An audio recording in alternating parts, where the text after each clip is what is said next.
In the kitchen, my husband slammed the deed onto the table. "This house is in my name," he said coldly. "Get out. Tonight." Behind him, his daughter crossed her arms, smiling like she'd been waiting for this moment. The door hadn't even closed when he brought his mistress inside, no shame, no hesitation. They thought I was just an old woman discarded and finished. But they didn't know. My suitcase had been packed 3 days earlier, and I had already prepared something for them, a surprise that would destroy everything they believed they had won. "I appreciate you being here with me today. One small thing before we start, leave me a quick comment. Have you ever given everything to someone who acted like it was nothing? Yes or no, I read every single one. Your perspective might be exactly what someone else needs to hear today." A quick note. Some details in this story have been shaped for emotional impact and reflection. The message behind it is what I hope stays with you. The deed hit the kitchen island at 9:07 on a Tuesday night, and the sound it made was the sound of a man who had rehearsed this moment in the car. I looked at the paper first, then at the man holding it. Vernon Prescott, 71, retired regional sales manager who still wore press shirts on weekday evenings, as though someone might be evaluating him, stood on the other side of the island with his jaw set and his fingers trembling at the edges of the document. He had practiced this. I could tell because he was breathing through his nose the way he always did when he was nervous, shallow, measured, like a man counting down from 10 before jumping. "This house is in my name," he said. "Get out of here tonight." I did not answer. I looked past him to the woman standing 3 steps behind, close enough to hear, far enough to deny involvement. Tanya Ellsworth, 38. Licensed realtor with a practiced half smile and arms crossed. Like a woman who already knew the outcome, stood in the doorway of a kitchen she had never cleaned, never painted, never once lifted a sponge inside of, and watched her father deliver a script she had written. She said nothing. The architect does not need to speak when the building is already falling. The overhead lights were the ones I had chosen 4 years ago, recessed, warm-toned, installed by an electrician I found, and paid for with a check from an account Vernon did not know existed. The granite countertop beneath the deed was the one I had measured, selected, and driven 40 minutes to a warehouse in Gastonia to inspect before signing the purchase order. The kitchen around me, every cabinet, every tile, every inch of grout, represented $47,000 of my money and 6 weeks of my decisions. Vernon pointed at the counter. "Leave the keys." I placed them exactly where he pointed, on the granite I had chosen, beside the deed I had never been added to. Then I walked to the hallway closet and pulled out a suitcase that was already packed. He noticed. I saw it in his face, a flicker of confusion crossing the rehearsed certainty. The suitcase was zipped upright, handle extended, passport in the outer pocket, phone charger coiled on top, invoice folder in the bottom compartment. I had packed it 3 days ago without understanding why. 28 years in the ICU teaches your body to read emergencies before your conscious mind names them. The oxygen drops before the alarm sounds. The patient's color shifts before the numbers confirm it. My hands had packed that suitcase the way they used to prepare a crash cart, not because I knew what was coming, but because something in the air had changed and my body refused to ignore it. Have you ever stood inside a house you built with your own hands and your own money and been told it was never yours? It is a very specific feeling. It is not anger. Anger comes later, after the rain and the phone call and the cold tea. What it is standing there is arithmetic.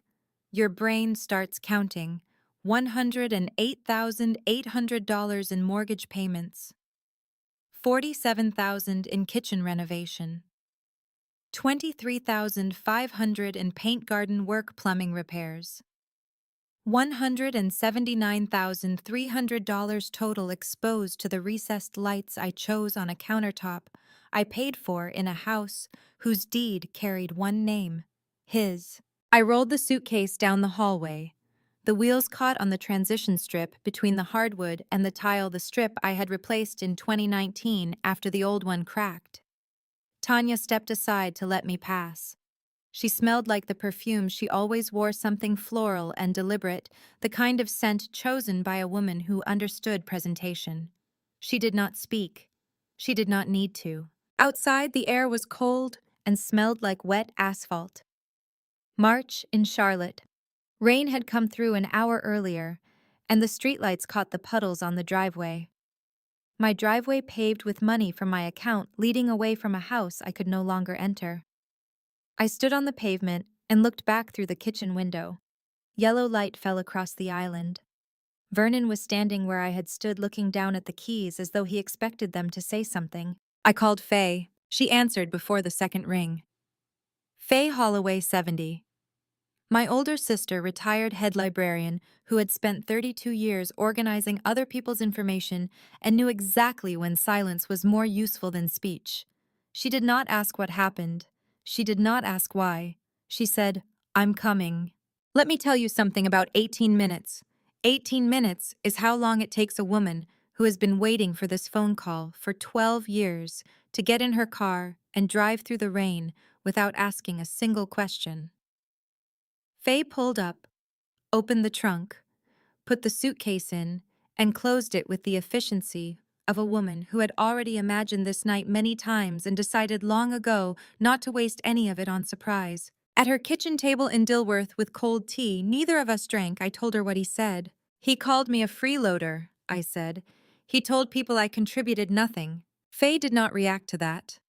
She wrapped both hands around her mug and looked at me the way she looked at patrons who returned damaged books, patient, unsurprised, already calculating the cost. "How long has the girl been visiting more often?" she asked. I paused. "Twice a week since January. Before that, once a month. Before that, holidays only." Faye set her mug down and looked at me with the particular steadiness of a woman choosing her words the way she once shelved books precisely and in the right order. "That girl has been planning this longer than you thought," she said. She paused. "And I need you to see a lawyer, not for the house." Another pause. "For another reason entirely. I have held a dying woman's heart in rhythm with my own hands. And 9 years later, I watched that same woman stand behind my husband while he read me out of my own home." Faye's other reason could wait. What could not wait was the memory that surfaced the next afternoon in her spare room. Uninvited the way memories do, when your body finally stops moving and your mind catches up. I was lying on the quilt Faye had made in 1994, staring at the ceiling fan, and the fan became the fluorescent ring above Bay 4 in the ICU at Charlotte Memorial, and the year became 2013, and the patient was 29 years old and arriving on a stretcher with a fractured pelvis, internal bleeding, and 2 lungs that were collapsing faster than we could stabilize them. October 14th. I remember the date because it was my anniversary. 30 years married, and I was spending it in surgical scrubs instead of at dinner because the trauma call came in at 6:47 p.m. and I was the head nurse on shift. She coded at 2:14 a.m. I brought her back. She coded again at 4:41. I brought her back again. Her heart stopped, and I restarted it. And if you have never felt the weight of a human rib cage under your palms while you count compressions and watch the monitor and listen for the sound that tells you the electricity in someone's chest has agreed to cooperate, then you do not know what it means to hold a life in your hands and refuse to let it leave. 11 days.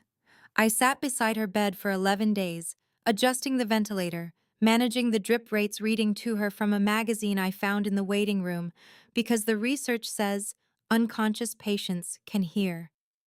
I read her an article about kitchen renovations, which I remember now with the kind of irony that only God or the universe could have arranged. Her fingernails were painted red, chipped at the edges, the last thing she had done before the accident.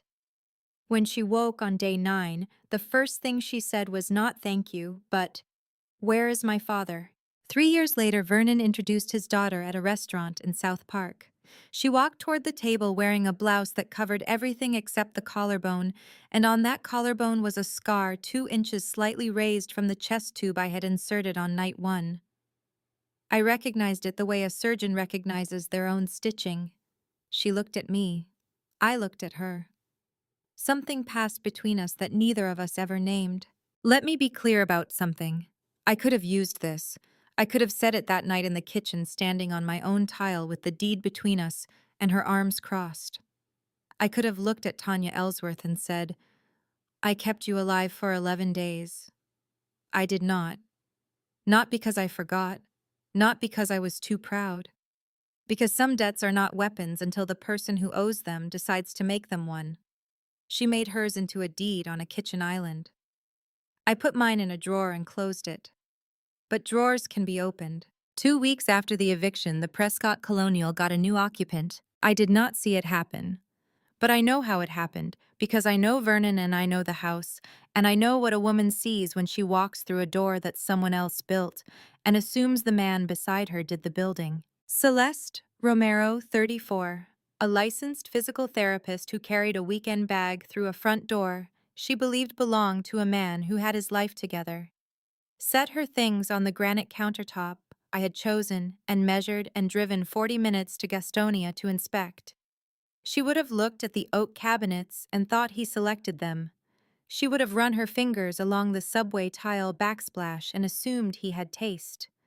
She would have walked through the sage green living room, the color I mixed with the paint store clerk on a Saturday in 2018, and believed she was stepping into the life of a capable man. Vernon would have told her what he told everyone, that his ex-wife had been dead weight, that he had carried the household alone, that the kitchen was his vision. He would have said it with the confidence of a man who had been saying it so long he had started to believe it himself. A house is not walls and a roof.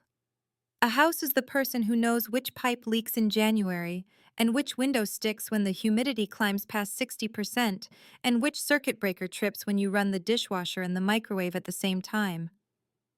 Remove that person and what remains is not a home. It is a clock running on borrowed time, and every tick is a system that no one in the house knows how to maintain. Celeste would have walked into the kitchen that first morning and turned on the tap. The water would have come out clean, strong, immediate because I had called the plumber in February to check the pressure valve. She would have smiled at Vernon across the island and said something like, "This place is perfect." And he would have nodded as though perfection were something he had built rather than something he had inherited from the woman he evicted. She had no idea whose hands had built the life she was standing inside. And she had no idea that across town in her sister's spare room, the woman who built it was sitting on a quilt from 1994, opening a laptop, clicking on a folder labeled Home Maintenance Log, and beginning to count exactly how much of that perfect kitchen, that perfect tap, that perfect life had cost her dollar by dollar, month by month, receipt by receipt. How do you dismantle a marriage without raising your voice, without leaving a fingerprint, without ever being in the room when the decision is made? The maintenance log answered the question I had been asking, but the pattern on Faye's kitchen table answered a different one, the one I had not thought to ask until I started laying the visits out in order month by month on a yellow legal pad under the lamp that smelled like old brass and dust. Tanya's visits to the Prescott Colonial had followed a schedule so precise it could have been project managed. I pulled it from memory and from the calendar on my phone, where I had noted every dinner, every drop-by, every weekend she appeared with wine and a reason. Quarterly in 2020, Christmas Vernon's birthday, Easter the 4th of July. Bi-monthly by early 2021. Then January 2022 arrived, and she was there twice a week, every week, for 6 consecutive weeks before the deed hit the island. 9 visits in the last 6 months alone, before that twice a year. You don't triple your visits to a stepmother you like, Faye said from the other side of the table. Her reading glasses perched on the bridge of her nose. You triple them to a father you're grooming. She was right. I could see it now, the architecture of it clean and deliberate as a floor plan. Tanya had never told Vernon to throw me out. That was the genius. She had told him he deserved better. She had told him the house worth $680,000 on the open market was his achievement, his legacy, his name on the deed, and no one else's. She had told him I was holding him back. She had asked casual questions about comparable prices in Ballantyne. She had mentioned once over dinner that a colleague had sold a similar colonial for $720. She had said another time that a man his age should not have to depend on anyone. The eviction was not her idea.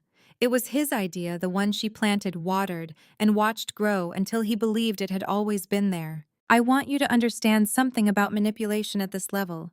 It does not look like manipulation. It looks like love. It looks like a daughter who visits more often because she is worried about her aging father. It looks like concern. Are you happy, Dad? Is she pulling her weight? You deserve a partner, not a dependent. Every sentence was a seed. Every visit was water. And by the time Vernon stood in that kitchen with the deed in his hand, he believed the harvest was his own. Faye took off her glasses and set them on the legal pad. You need to see Boyd Lancaster, she said. Not for the house. I looked at her. For the trust, she said. The trust. She had known about it for 12 years, the only person in my life who did. But that conversation belonged to another night, and this night still had one more thing to show me. Because while I was mapping the pattern of my eviction at my sister's kitchen table, the house I had left behind was beginning to speak. 1 month after Celeste moved in, the kitchen sink started dripping. I did not witness it, but I know exactly how it happened because I know that pipe. I replaced the washer myself 7 months before the eviction, and I know the joint under the basin brass, 40 years old, original to the house. It held when someone checked it every 3 months. It leaked when no one did. Celeste would have noticed it on a morning when the light through the kitchen window hit the cabinet doors, at the angle that makes the grain glow the oak. I selected the stain. I chose the hardware. I drove to 3 stores to match. She would have crouched down, opened the cabinet, and seen the slow drip collecting in the curve of the P-trap. The pipe under the sink is dripping, she would have said.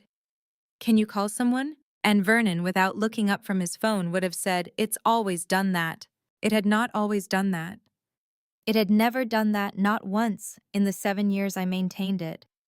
It dripped now because the person who knew the schedule, who knew the washer size, who knew that brass contracts in cold weather and expands in humidity, was gone. The house was not breaking. The house was remembering. A house speaks in the language of things that stop working. A dripping pipe is not a plumbing problem. It is the first sentence of a confession the walls are about to make. The grout cracks next, then the paint on the south-facing side, then the garden timer, then the zone valve on the second floor. One by one, every system I maintained in silence begins to fail in silence, and the man who claimed he built this life discovers he cannot keep a single piece of it running without the woman he erased. Celeste placed a bowl under the pipe. She emptied it every morning. She wiped the cabinet floor with a paper towel and closed the door and went about her day in a kitchen that still smelled like the lemon oil I used on the countertops every second Thursday. But something settled behind her eyes that morning. I know because I have seen it in 1,000 patients, the micro-expression of someone whose body has registered a question their mind has not yet formed.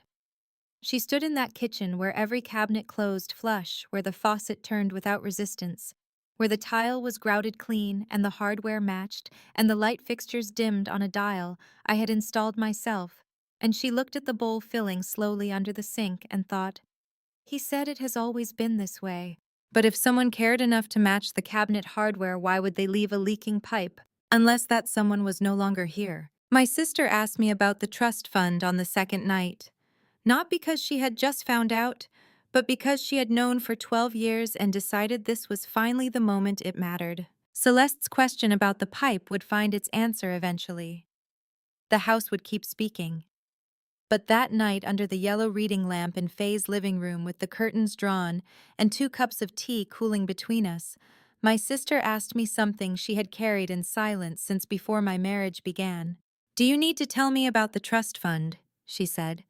Or do you need me to tell you I already know? I set my tea down. 12 years ago, I sat at your kitchen table and asked you 3 words, she continued.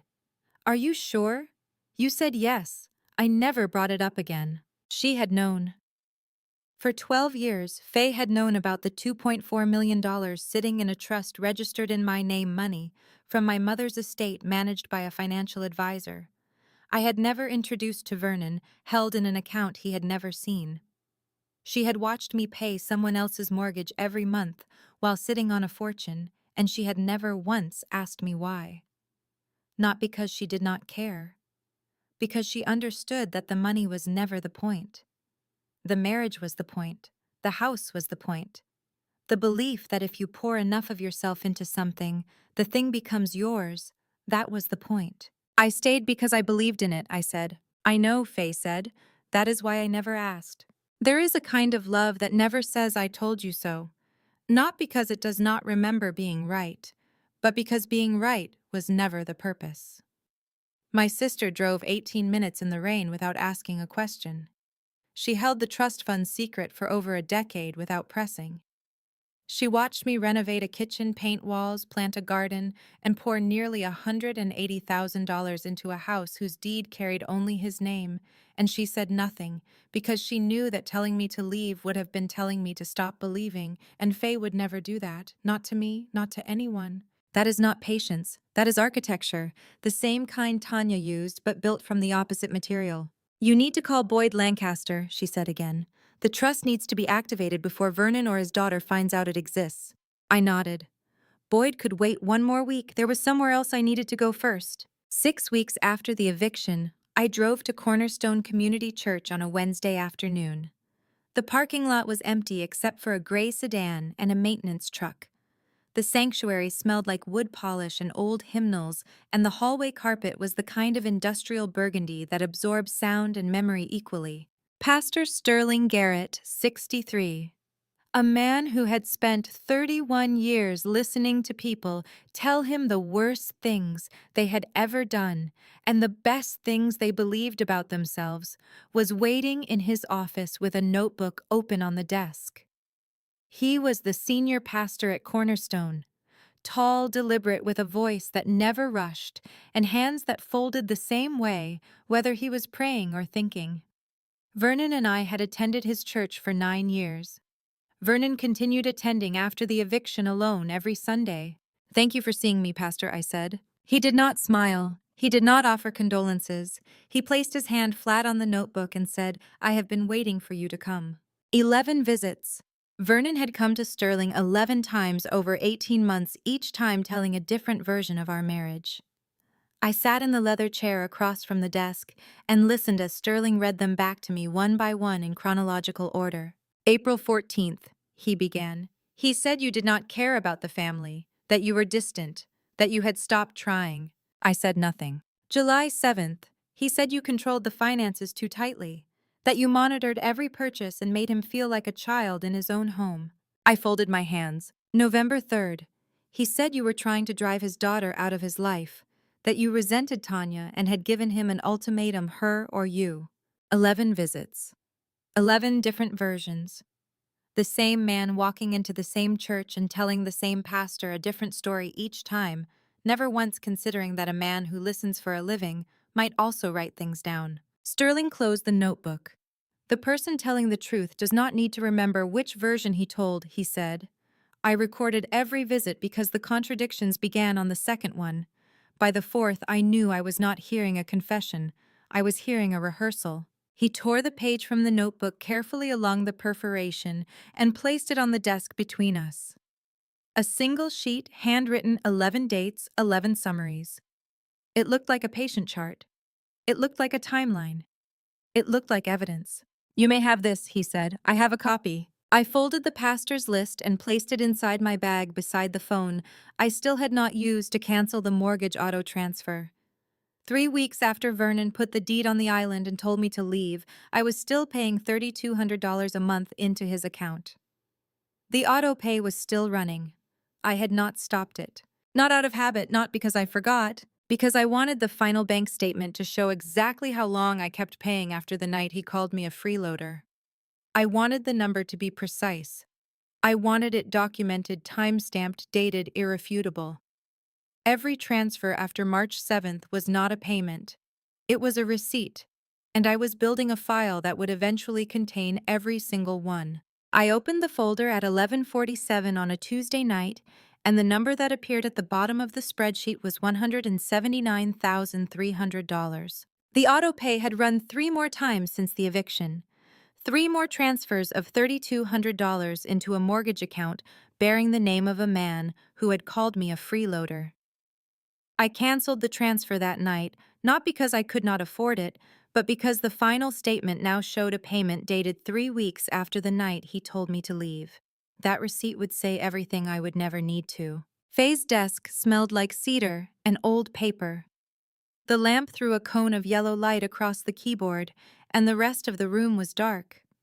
I sat in the silence of my sister's house at midnight and scrolled through a folder I had built over nearly 3 years, not out of suspicion, not out of anger, but out of the same instinct that made me chart every patient, every dosage, every vital sign. Record first, understand later. The folder was organized the way I organized everything, by category, by date, by amount. Mortgage transfers. 34 rows, 34 months, each one the same number pulled from my checking account into a loan with his name on it. I had never missed a payment. He had never made one. The subtotal sat at the top of the sheet like a diagnosis no one had read yet. Below that, the renovation folder. Invoices from the kitchen cabinets, tile, countertop, labor, plumbing, relocation, electrical upgrade. Every receipt photographed, every contractor's name logged, every check written from my account. $47,000 spread across 6 weeks of work I managed while still pulling shifts at the hospital. Below that, the maintenance folder. Paint for the south-facing wall. Garden supplies, soil mulch. Lavender starts the timer for the drip irrigation. Plumbing repairs. The zone valve replacement in 2020. $23,500 in upkeep that kept a house alive, while the man who owned it on paper never once opened the cabinet under the sink. Let me tell you what that total looks like when you are a nurse. It is 4 years of after-tax savings. It is nearly 1,800 12-hour shifts standing beside someone else's emergency. It is not a number you forget. It is a number that becomes part of your spine. You carry it the way you carry the memory of every patient you could not save quietly permanently without asking anyone to understand the weight. I typed a final line at the bottom of the spreadsheet. Date of eviction March 7th, 2022. Autopay canceled May 3rd, 2022. This folder is complete. Then I closed the laptop and sat in the dark and listened to the house settle around me. Faye's house. Not mine, but safe. And for now, safe was enough. 3 weeks later, across town, Celeste got under the kitchen sink herself. I was not there. But I know that cabinet, the way I know the inside of a patient's chart. Every pipe, every joint, every angle where the flashlight catches the copper. Vernon had still not called a plumber. The bowl was still there, still catching the drip, still being emptied every morning by a woman who had been told it was normal. She would have reached behind the P-trap to check the joint. She would have felt the edge of something that was not a pipe, something flat, rectangular wedged between the cabinet back and the wall. She would have pulled it out carefully, the way you pull out something that does not belong where you found it. A blue notebook. The kind you buy at an office supply store for $2. The kind no one keeps unless what they are writing matters. She opened it. Every page had my handwriting, steady, clinical. The handwriting of a woman who had spent 3 decades recording things that needed to be true. Every entry had a date, a task, a contractor's name, a phone number, an amount paid.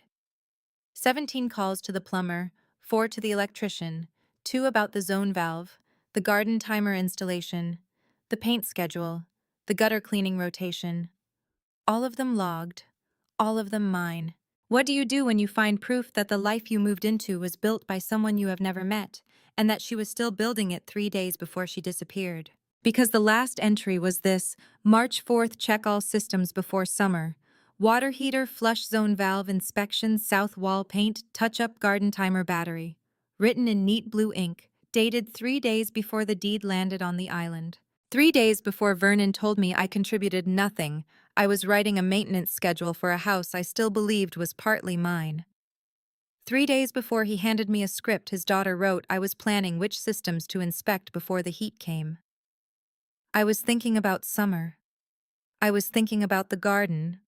I was thinking about staying. Celeste's hands were trembling before she understood why. She would have read that date and felt something shift.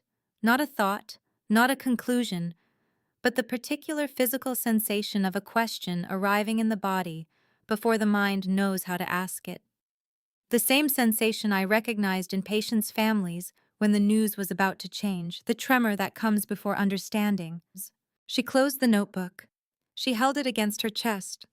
And for the first time, she looked around the kitchen, not as someone who lived there, not as someone who belonged, but as someone standing inside a space that had been shaped, maintained, and loved by hands that were not hers and were not his. Someone had been here, someone careful, someone precise, someone who had planned to stay for summer and was gone by spring. She put the notebook back behind the pipes. She did not mention it to Vernon, but she did not forget it either. The heating system in the Prescott Colonial died on a Thursday afternoon in July, and the man whose name was on the deed could not explain to the plumber how it worked. Celeste had kept the notebook to herself. She slid it back behind the pipes and said nothing to Vernon, but the questions it planted were already growing roots. And while she emptied the bowl and wiped the cabinet and went about her days in a kitchen built by invisible hands, the house continued its testimony. The zone valve failed at 4 in the afternoon. The temperature dropped to 58 degrees in the upstairs hallway before Vernon noticed. He called a plumber, not the one I used, because he did not know the one I used. He called a number from an internet search, and the man who showed up was not the right man, and the repair took 3 hours longer than it should have. But the plumber who came back 2 days later for a follow-up was the right man. Wade Norris, 52. A master plumber who had been crawling under Charlotte kitchens for 26 years and could identify who ran a household by whose name was on the service history, knelt beside the zone valve panel in the basement and read the tags. He read them the way I used to read patient charts, looking not just at the data, but at the handwriting, the frequency, the pattern of care. "This is a 3-zone valve system," Wade said, standing up. "Somebody maintained it on a schedule. I can see the service tags, 2 inspections a year, every year, going back 7 years. Who called me before?" Vernon said nothing. Wade looked at him the way a mechanic looks at a car owner who cannot find the hood release. Not with contempt. With the quiet recognition that the person standing in front of him had never once lifted the cover on the thing he claimed to own. "She calls me twice a year," Wade said. "Once before winter, once before summer. She knows the system better than I do." He placed his card on the kitchen island, the same granite, the same surface where the deed had landed 5 months earlier. "If she wants to reach me, pass it on." He left. Vernon would have looked at that card and not known what to do with it, because he had never known what to do with any of the systems I maintained.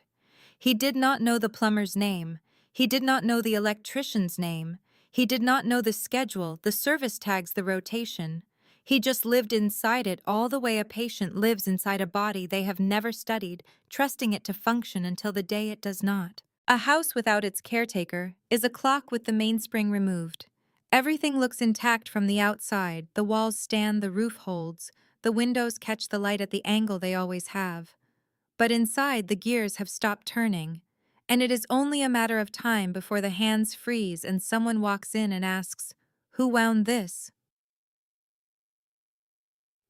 1 month later, I met a stranger who had already been paying attention. Bean and Barrel Coffee Shop sits on the corner of Ballantine Commons, 3 miles from the old house. I had been going there on Saturday mornings since moving to Faye's, not because I needed coffee, but because I needed a place that was not a spare room and not a memory. I ordered black coffee and sat by the window with my phone and my folder and the particular quiet of a woman who is building something she does not yet have a name for. Clyde Hampton, 60, a general contractor who had been renovating Charlotte homes for 30 years and could tell from a man's shopping cart whether he maintained his own house, sat down across from me without invitation and said he had something I needed to hear. "I don't know you," he said, "but I know your name, and I think I know your husband." I set down my coffee. "I was at the Lowe's on Rhea Road," he said. 6 weeks ago. Man on the phone in the caulk aisle loud, saying his ex-wife was making a fuss about money. I looked at what he was buying, a single tube of caulk and a pack of light bulbs. He paused. "That is not a man who maintains a house. That is a man who lives in one." Here is what I have learned about liars. They always perform loudest in hardware stores and at barbecues and in church lobbies, places where they believe no one is paying close attention. They are almost always wrong. Because the person standing in the next aisle is sometimes a contractor who has spent 30 years watching men take credit for kitchens they did not build. And that contractor sometimes has a phone in his pocket with the voice memo app already open. I hit record, Clyde said, because I have been doing kitchens and bathrooms for 3 decades. I know who spends the money and I know who takes the credit. They are almost never the same person. He reached into his jacket pocket and pulled out his phone. I did not know who you were then, he said, but I heard your name at this coffee shop last week from a woman who works at the church. I saved your number in case I ever needed it. He slid the phone across the table and pressed play. Vernon's voice came through the speaker, tinny and small in the morning noise of the coffee shop, but unmistakable. My husband's voice saying exactly what Clyde had described, calling me a liar to a stranger on the phone while standing in a hardware store buying supplies he did not know how to use. I listened to the whole recording. 43 seconds. I listened to a man who had never once opened the cabinet under the kitchen sink explain to someone that his ex-wife had contributed nothing to the household. I closed my eyes, I opened them. Then I asked Clyde if he would be willing to say what he just said to me in front of 60 people. I packed the suitcase 3 days before my husband told me to leave, and I did not understand why until I was already standing on the pavement with it in my hand. Clyde said yes. He said it the way a man says yes when he has been waiting for someone to ask the right question, without hesitation, without conditions, with the quiet nod of a person who has already decided.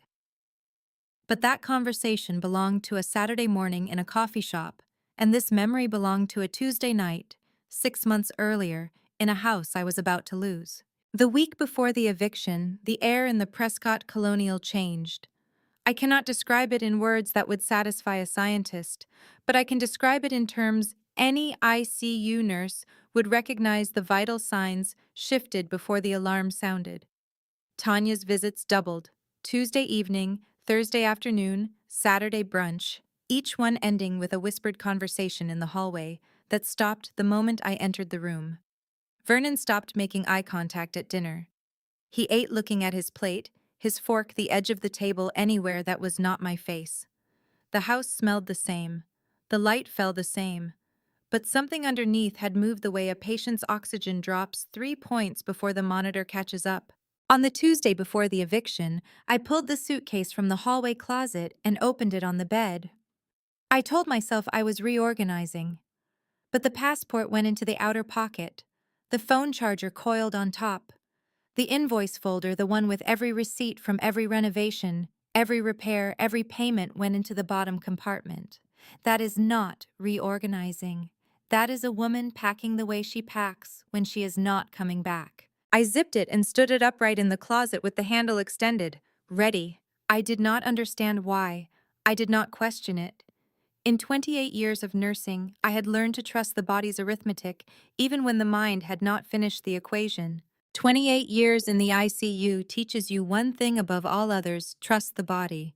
The body knows before the chart does, before the doctor does, before the family standing in the hallway does. When my hands packed that suitcase, they were not guessing. They were reading vital signs. I had not yet looked at the angle of Vernon's shoulders, the frequency of Tanya's visits, the silence that had replaced conversation at our table. My body has never been wrong. It has only ever been early. 3 days later, the deed hit the island, and I walked to the closet and pulled out a suitcase that was already packed, and Vernon looked at it and did not understand what it meant. It meant I had been a nurse longer than I had been his wife, and the nurse saw the code coming before the wife could name it. 6 months after the eviction, my son sat at Faye's kitchen table and showed me exactly how long the code had been building. Garrett Prescott, 43, an IT security consultant who made his living finding what people tried to hide in servers, had driven down from Raleigh that Saturday with a laptop and an expression I recognized from the ICU, the look of someone who has found something they cannot unfind. He opened the computer, turned it toward me, and said, "I got into Dad's old email archive, the one he set up in 2017 and forgot to close." Faye stood behind us with her arms crossed. "The first email is from January 2019, Garrett said. Subject line, re-long-term plan. That is 3 years before he told you to leave Mom." He scrolled. The chain was between Tanya and Vernon, 7 emails over 14 months, each one short, each one specific. The language was not emotional, it was transactional. "Put the house in your name. If she leaves, we sell immediately. The market in Ballantine is climbing. Do not add her to the deed under any circumstances. One email dated April 2019 contained a single line that stopped me. The new kitchen adds $30,000 to the house value. 3 years. While I was on my knees installing tile in a kitchen I thought was ours, his daughter was typing an email calculating how much that tile added to a house she planned to take from me. While I was writing checks to contractors and selecting grout colors and driving to warehouses on my day off, Tanya Ellsworth was running the numbers on my own renovation and adding them to a spreadsheet I was never supposed to see. Garrett closed the laptop slowly, the way you close a file that contains a diagnosis the patient is not ready to hear. They planned this since you were renovating the kitchen, he said. The email subject line was long-term plan. He looked at me. And you were the plan. Faye's kitchen was quiet. The refrigerator hummed. The lamp on the table made a small circle of light that contained the three of us and the laptop and the particular silence that follows evidence. Then Garrett said, "There is more, Mom." I looked at him. "There is an audio file attached to one of the emails. I have not played it yet." He turned the laptop toward me and opened the attachment window. The file was 3 minutes and 14 seconds long. No label, no description, just a timestamp from November 2020 and a file size that suggested 2 voices in a room. I looked at the play button.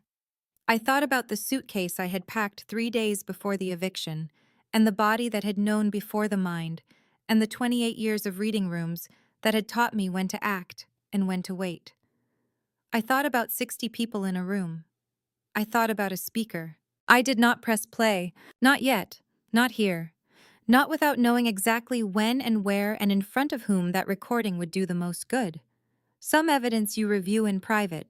Some evidence you save for a room full of witnesses.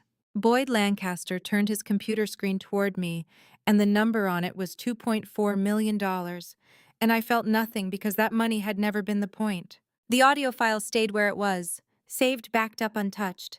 I would know when the moment came. First, I needed Boyd. His office sat on the 14th floor of a glass tower in uptown Charlotte, the kind of building where the elevators smelled like leather, and the silence cost $400 an hour. Boyd Lancaster, 58. An estate attorney who spoke in numbers, the way surgeons spoke in diagnoses, without emotion, because the facts did not require any, sat across from me with his hands folded on a desk so clean it looked like evidence of a man who dealt exclusively in other people's complications. "Registered in your name for 28 years, he said.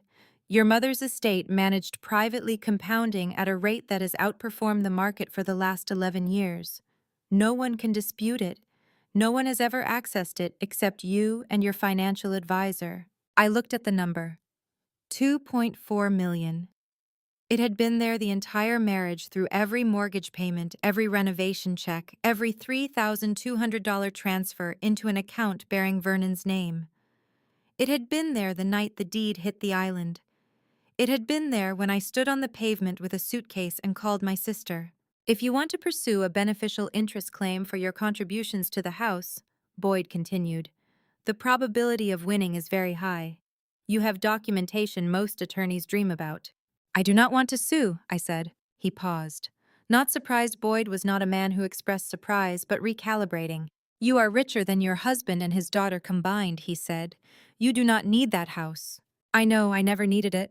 People will ask me later why I did not just take the money and disappear. 2.4 million buys a lot of distance. It buys a house in another state, a name no one recognizes, a life where the word eviction never follows you into a room. But distance was not what I wanted. Silence was what Vernon had been selling for 3 years. The silence of a woman who contributed nothing, who was dead weight, who freeloaded her way through a marriage. And I was done being the product inside that silence. "Then what do you want me to do?" Boyd asked. "I want to buy a house," I said, "in my name, with my money, and when the time comes, I want you to stand in a room full of people and confirm the number." He looked at me for a long moment. Then he nodded once cleanly, the way a man nods when he understands that the client sitting across from him is not asking for legal advice, but for a witness. "I can do that," he said. I left his office with the trust fund, activated a house search beginning, and the particular calm of a woman who has just confirmed that the weapon she needs has been in her pocket for 28 years. The elevator doors closed, and I looked at my reflection in the polished steel 67 years old, standing alone in a glass building 14 floors above the street where I had once driven home to a kitchen I built, and a husband who was planning to erase me from it. The reflection did not look like a victim. It looked like a woman who was running out of patience. 400 miles of highway and 11 months of planning separated me from the room I was going to fill. But while I was activating trust funds and hiring lawyers, the old house was doing its own work. Celeste found the invoice in October. She would have been looking for something ordinary, a takeout menu, a warranty card, the kind of thing people store in kitchen drawers and forget about. Instead, tucked behind a stack of appliance manuals in the bottom drawer beside the refrigerator, she found a receipt from a tile supplier dated 2018. Buyer Lorraine Prescott. Item terracotta backsplash tiles 62 square feet. Amount $4,200. She would have held that receipt and looked at the backsplash above the stove, the terracotta tiles that caught the light every morning, the ones Vernon had probably gestured toward and said something like, "I picked those out," or "the contractor suggested them." And now she was holding a piece of paper that said otherwise.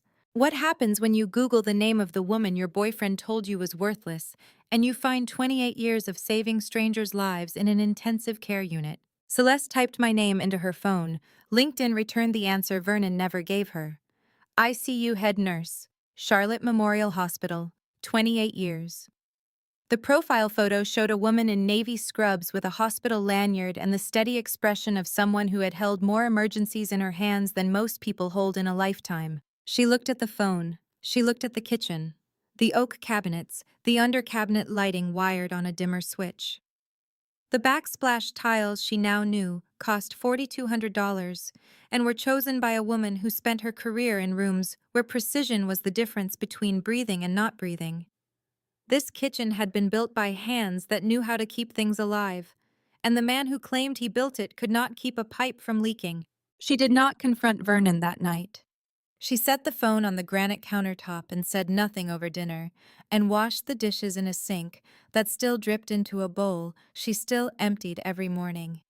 But after Vernon went to bed, she walked to the cabinet under the sink, reached behind the pipes, and pulled out the blue maintenance notebook she had found months ago and put back without reading. This time she opened it to the first page, and this time she read every entry, every date, every signature, every dollar amount, all the way to the last line, written 3 days before the woman who built this kitchen was told she had never contributed a thing. The box was gone. The shelf where it had sat for 7 months held nothing but a faint rectangle of dust, and the particular silence of a room that someone had entered while we were not home. Celeste had the notebook now, every page, every signature, every date. But whatever she chose to do with that information was her decision to make. Mine had already been made, and the person who had just stolen a box of paper from my sister's spare room was about to learn how little it mattered. I found the empty shelf on a Saturday afternoon. Faye was in the kitchen making tea. She would not drink her hands busy, because her mind was not. She had come home from the farmer's market to find the spare room door open and the file box missing every printed invoice, every contractor receipt, every mortgage statement I had organized over 7 months. Gone. Someone called Thursday, Faye said, setting the kettle on the stove. They asked what time I go to the farmer's market on Saturdays. I thought it was the church food drive.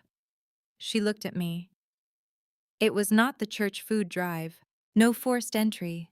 No broken locks. The back door had been unlocked, Faye's habit from 30 years in a Dilworth bungalow where she left the screen door open for cross-ventilation and trusted the neighborhood the way librarians trust the return policy. Someone had asked the right question, waited for the right answer, and walked in. I stood in front of the empty shelf and felt nothing that resembled panic. I had spent 28 years in rooms where the worst thing that could happen had already happened. A missing box of paper was not an emergency. It was information. It told me that someone on the other side, Vernon Tanya, or both, knew I was collecting evidence. It told me they were scared enough to commit a crime to stop it. And it told me they were stupid enough to think the evidence was in the box. Here is what 28 years in the ICU teaches you about emergencies. The people who panic are the ones who only had one plan. I had never had only one plan in my life, not at the bedside, not with the invoices, and not now. I picked up the phone and called Garrett. "The box is gone," I said. "Someone took it while Faye was at the market. Do not come yet. I need you to check something first." I paused. "And Garrett, let them think they got what is important." He arrived the next morning with his laptop and a cup of gas station coffee, and the particular expression of a man who has been waiting for someone to make exactly this mistake. He set the laptop on Faye's kitchen table and opened it. The screen showed a folder structure, 3 directories, each one encrypted, each one hash verified, each one time-stamped from April. "I scanned every page in that box 6 months ago," he said. 3 backups, 2 cloud services with different providers, 1 physical drive in my office safe in Raleigh, encrypted file names hash verification on every file metadata preserved. He turned the laptop toward me. The full folder was there, every mortgage transfer, every contractor invoice, every receipt, every page of the maintenance log, all of it intact, all of it dated. "What they took," Garrett said, "was a box of printouts. Copies, duplicates. The originals are digital and they are right here." He tapped the screen. "They just took the trash, and now they do not know what we actually have. That is an advantage they just handed us for free." Faye set down a plate of toast neither of them would eat, and said nothing. But I saw the corner of her mouth move the particular expression of a retired librarian who had spent 32 years watching people try to destroy information and failing because information properly cataloged does not disappear. Then Garrett said, "One more thing." He opened another window. A still frame from a video Faye's hallway shot from the angle above the coat hooks timestamped 2:47 p.m. Saturday. "Aunt Faye had a security camera installed last year after someone stole a package from the porch," he said. "She forgot it was there. I did not." The frame showed a man in a dark jacket and a baseball cap walking down the hallway toward the spare room. I did not recognize him. But the next frame pulled from the exterior angle showed the car parked on the street. A silver Nissan Altima. Rental plates.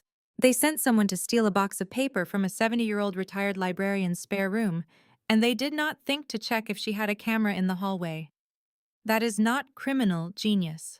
That is the particular recklessness of people who have never been caught and assume they never will be. "The silver Altima," Garrett said. "Same model and rental company that Tanya's firm uses for client property tours.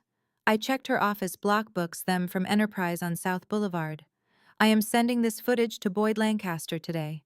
I looked at the laptop screen. The stolen box. The cloud backups. The security camera footage. The rental car. Every move they made to silence me was becoming evidence I had not even needed to create. They were building my case for me. Garrett closed the laptop and looked at me across the table. "They are scared, Mom. Scared people steal boxes. Confident people do not need to," he paused. "Now do you want to hear the 3-minute 14-second recording, or do you want to save it for the room?"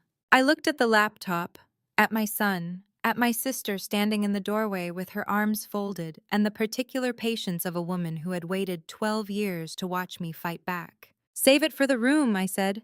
The afternoon light came through the bay window of the empty house and landed on the hardwood floor in a long golden rectangle, and I stood inside it and knew this was where the truth would be told. The recording stayed saved, the cloud backup stayed encrypted, the stolen box stayed stolen. And I drove to Myers Park with Boyd Lancaster to look at a house I had no intention of simply living in. The listing said $850,000. 3 bedrooms, 2.5 baths, a detached garage, and a living room large enough to hold 63 people standing. Built in 1987, renovated in 2015, set back from the street behind a row of crepe myrtles that had been there longer than most marriages. The kitchen had a central island larger than the one in the old house, floor-to-ceiling cabinets, quartz countertops, a window over the sink that faced east. Morning light while you cooked. I had spent years making someone else's kitchen beautiful. This one would be mine from the first tile. I walked through the empty rooms and listened to my footsteps echo off the hardwood, the way they used to echo off hospital corridors at 3 in the morning when the ward was quiet and the patients were stable, and the only sound was the rhythm of someone who knew where she was going.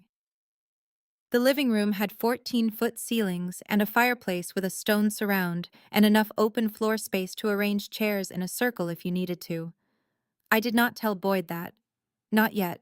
I stood in the center of the living room for 3 minutes without speaking. Boyd waited. He was good at waiting. Lawyers who charge $400 an hour learn to let silence do the work. I want to buy this house, I said. He nodded. And I want to invite 63 people here. He did not nod at that. He looked at me the way he had looked at me in his office when I told him I did not want to sue, with the careful attention of a man recalculating a client he thought he understood. 63 people, he said. Who exactly do you want to invite? Everyone who needs to hear the truth, I said, including the people who told the lie. In the ICU, we called it the golden hour, the window between injury and intervention, where everything is still possible. You do not waste it on panic. You do not waste it on anger. You use it precisely because the body will not wait for you to finish feeling. Standing in that empty living room with light on the floor and dust turning slowly in the air, I understood I had found my golden hour. Not to save someone else's life this time, to reclaim my own. Boyd said the closing could happen in 30 days with the trust fund. I told him I wanted it done by December. He said he would make it happen. We walked out through the front door, and I looked back once at the bay window, at the light, at the room where 63 people would stand in 3 months and hear what Vernon had spent 3 years trying to bury.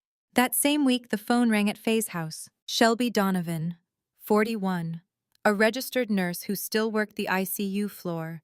I had run for 28 years, called on a Tuesday evening with something she had been carrying since the summer before the eviction. I need to tell you something, she said. I should have called sooner, but I did not know what had happened to you until I heard from one of the night shift nurses last week. I sat at Faye's kitchen table and listened. He came to the hospital, Shelby said. July of last year. He walked into the admin wing and asked the front desk about your pension, said he was checking on your behalf. They did not release anything standard procedure, but he waited in the lobby for 20 minutes before leaving. She paused. And before he left, he stood outside your old office and looked at the nameplate on the door. I saw him from the nurse's station.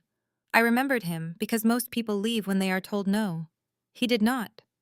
He stood there looking at your name like he was calculating something. July. I was on my knees in the backyard that July, breaking up compacted soil to plant lavender along the back fence. My hands were in the dirt. The sun was on my shoulders. I was thinking about which varieties would survive the Charlotte heat and whether to install the drip line before or after the mulch. I was thinking about the house the way you think about something you intend to keep with care, with plans, with the quiet confidence of a woman who believes she is building a life. And while my hands were in the earth, his were at the hospital reception desk, asking what my retirement was worth. 8 months before the deed hit the island. 8 months before he called me a freeloader and pointed at the counter and told me to leave my keys. He had started the calculation before the leaves changed that year. He had been planning his exit while I was planting things that were supposed to bloom the following spring. The lavender would be dead by now. Nobody in that house knew it needed watering twice a week when the temperature climbed past 85. Nobody knew because the only person who knew was gone. I put the phone down and looked at the calendar on Faye's kitchen wall. July to March. 8 months of reconnaissance disguised as marriage. I thought about the lavender and the zone valve and the notebook behind the pipes and every system I had maintained while he was quietly pricing my exit. Then I picked up the phone and called Boyd Lancaster. I want to close on the house by December, I said, and I need the guest list to include a plumber, a hardware store owner, and a pastor with a notebook.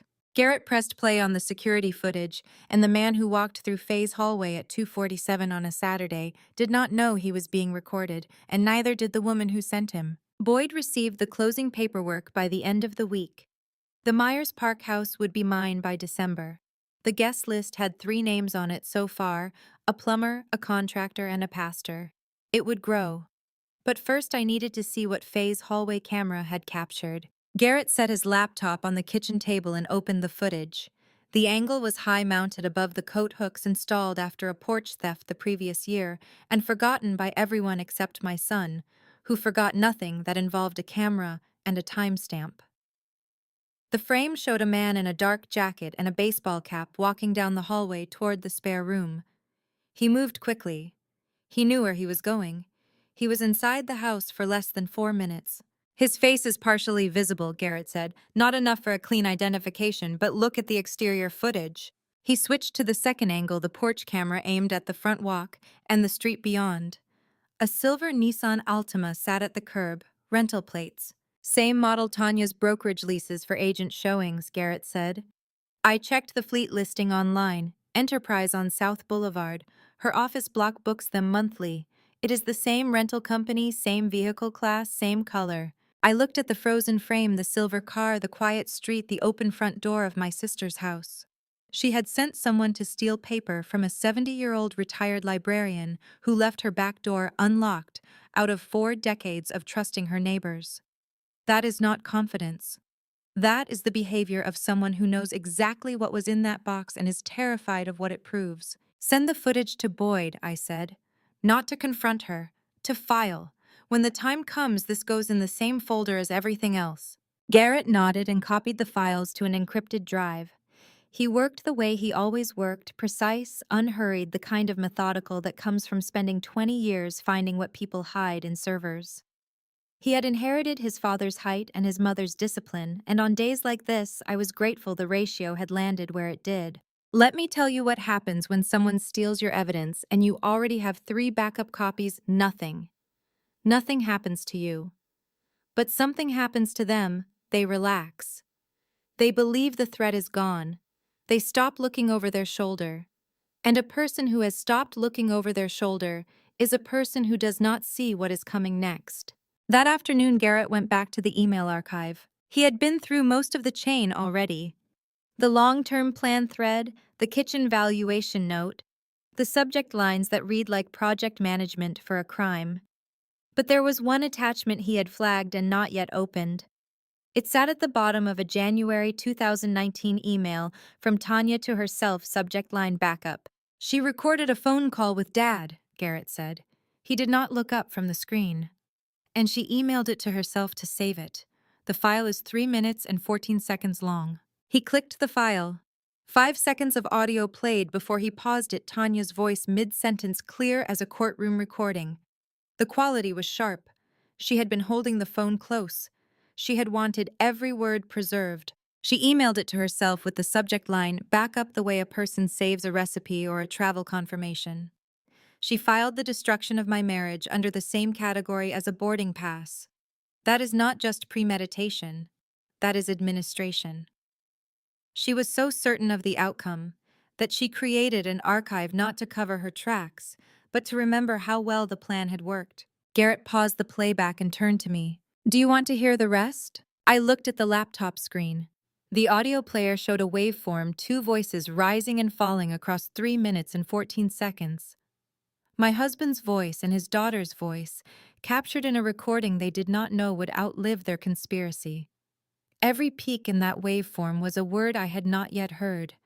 Every valley was a silence between sentences that were planning the end of my marriage. I could have pressed play. I could have sat in Faye's kitchen and listened to Vernon agree to whatever Tanya was proposing in that recording: the house, the deed, the eviction, the script he would read on a Tuesday night 9 months later.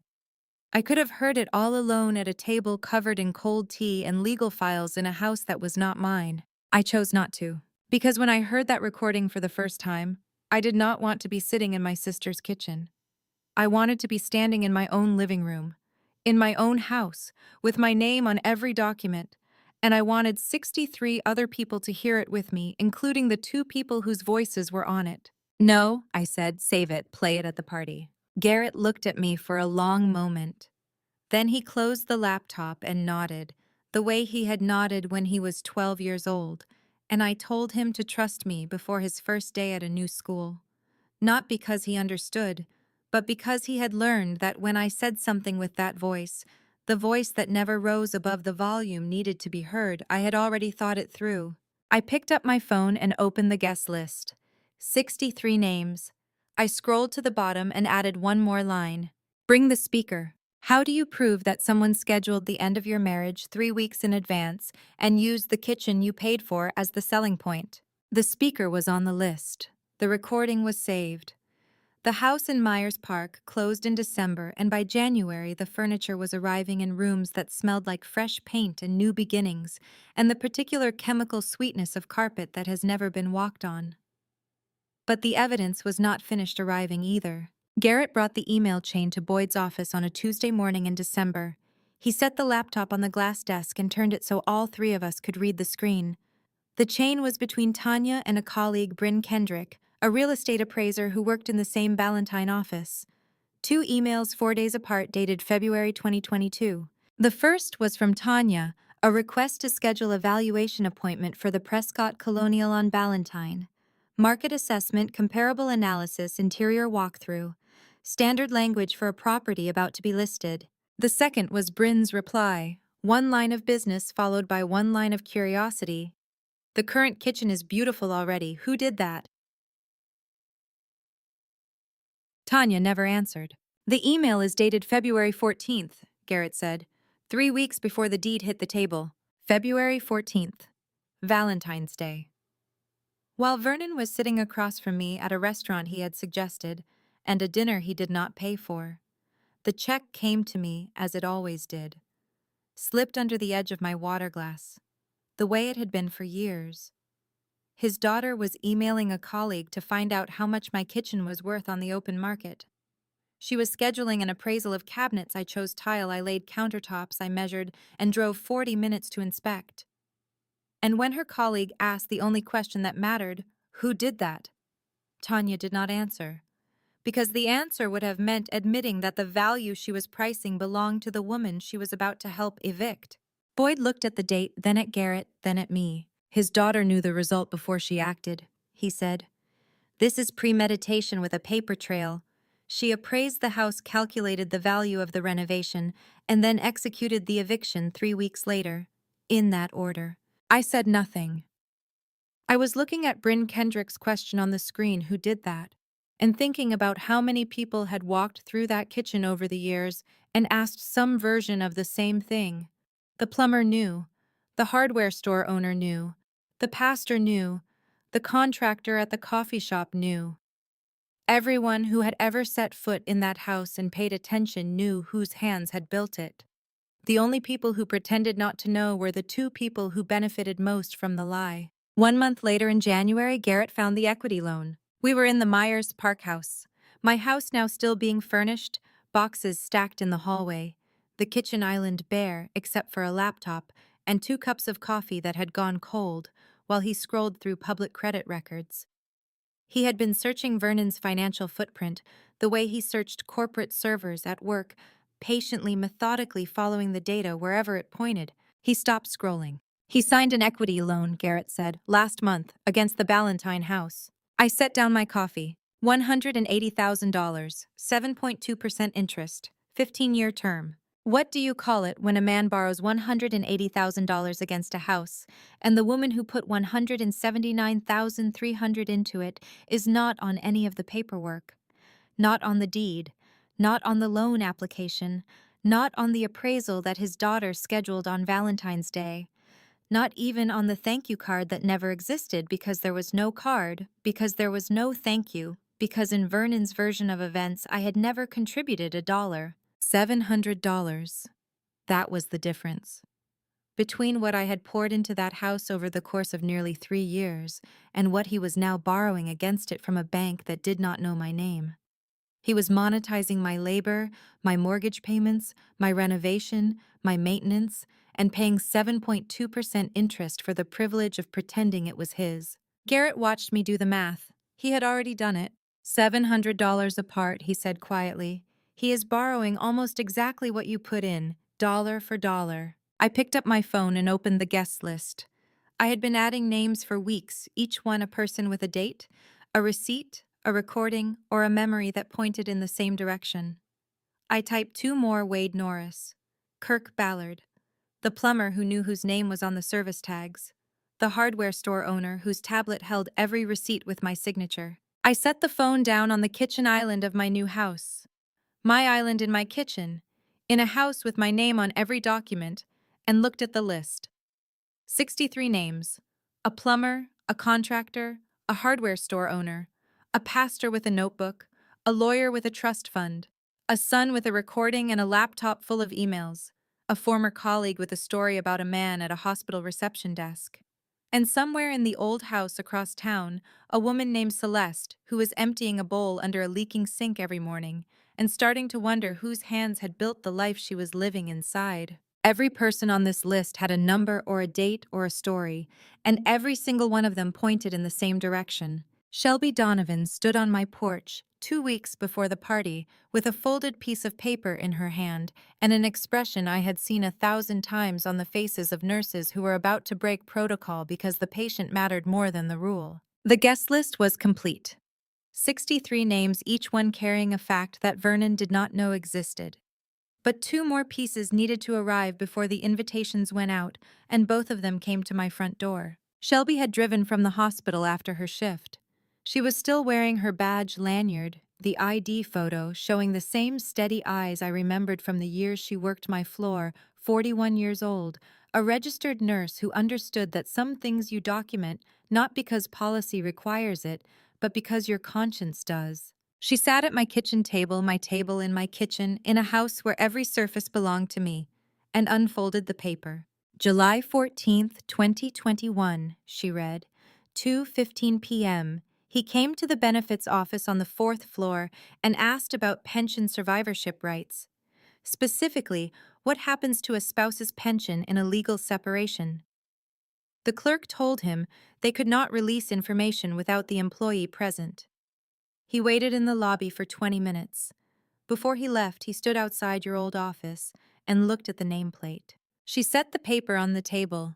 At the bottom, she had written her full name and the date. "I don't know if this is legal," she said, "but I want you to have it." She signed the bottom of the page and pushed it across the table toward me.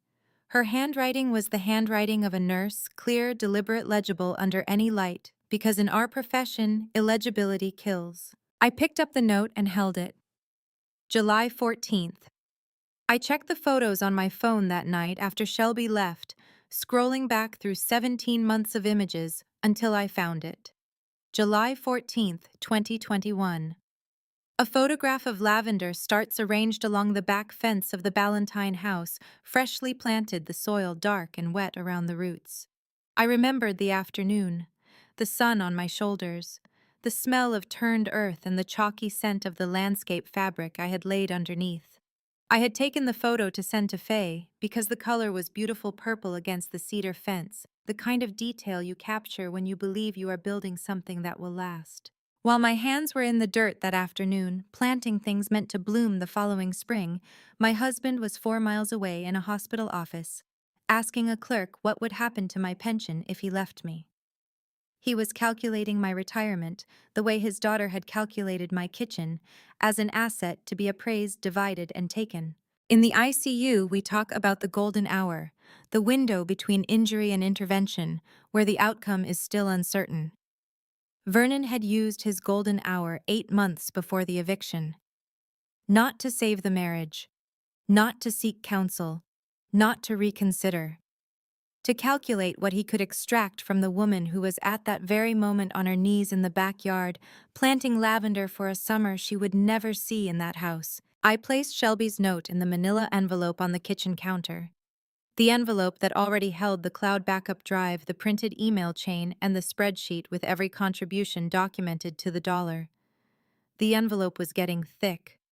The truth has weight. You can feel it in your hands.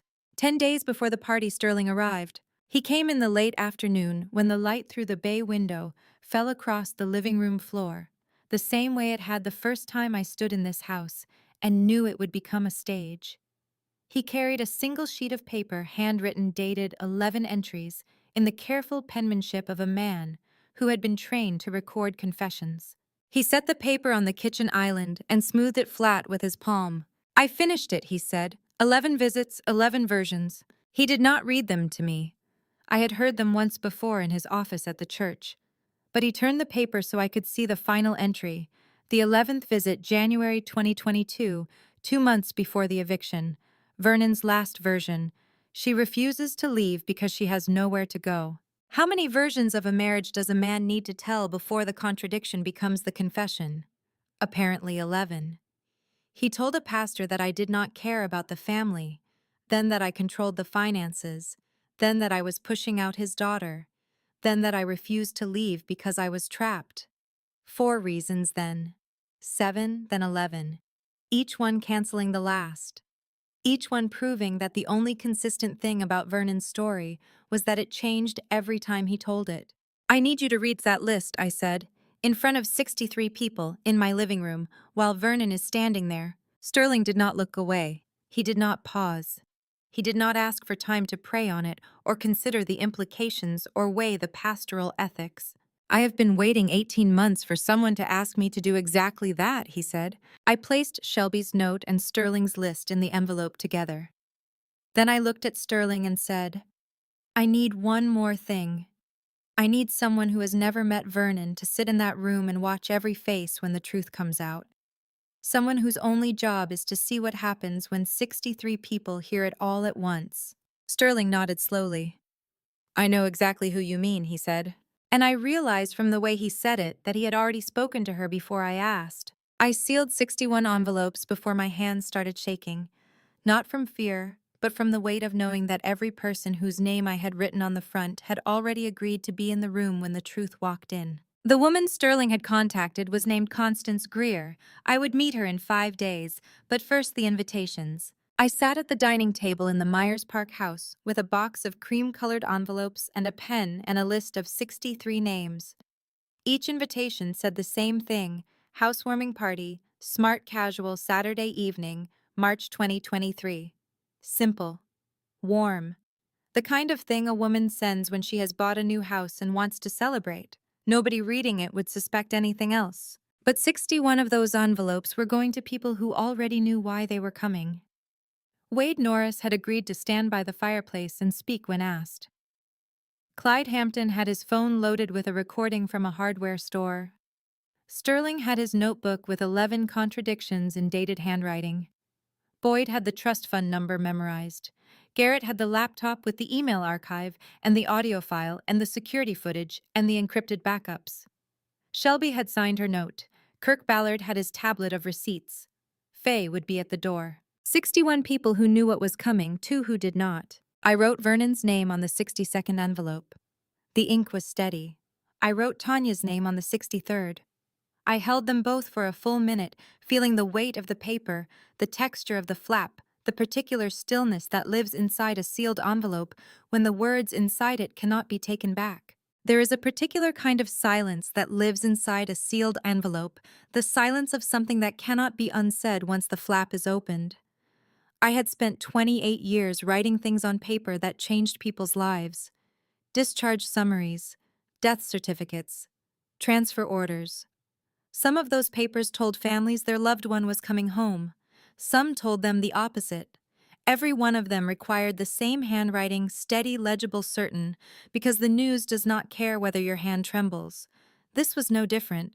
This was a discharge summary, a death certificate, and a transfer order all at once. I dropped the last 2 envelopes in the mailbox at the end of the driveway.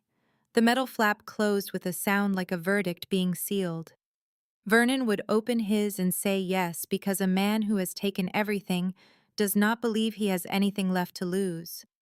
Tanya would open hers and see an opportunity, a chance to walk through the house of the woman she evicted and confirm that she had won.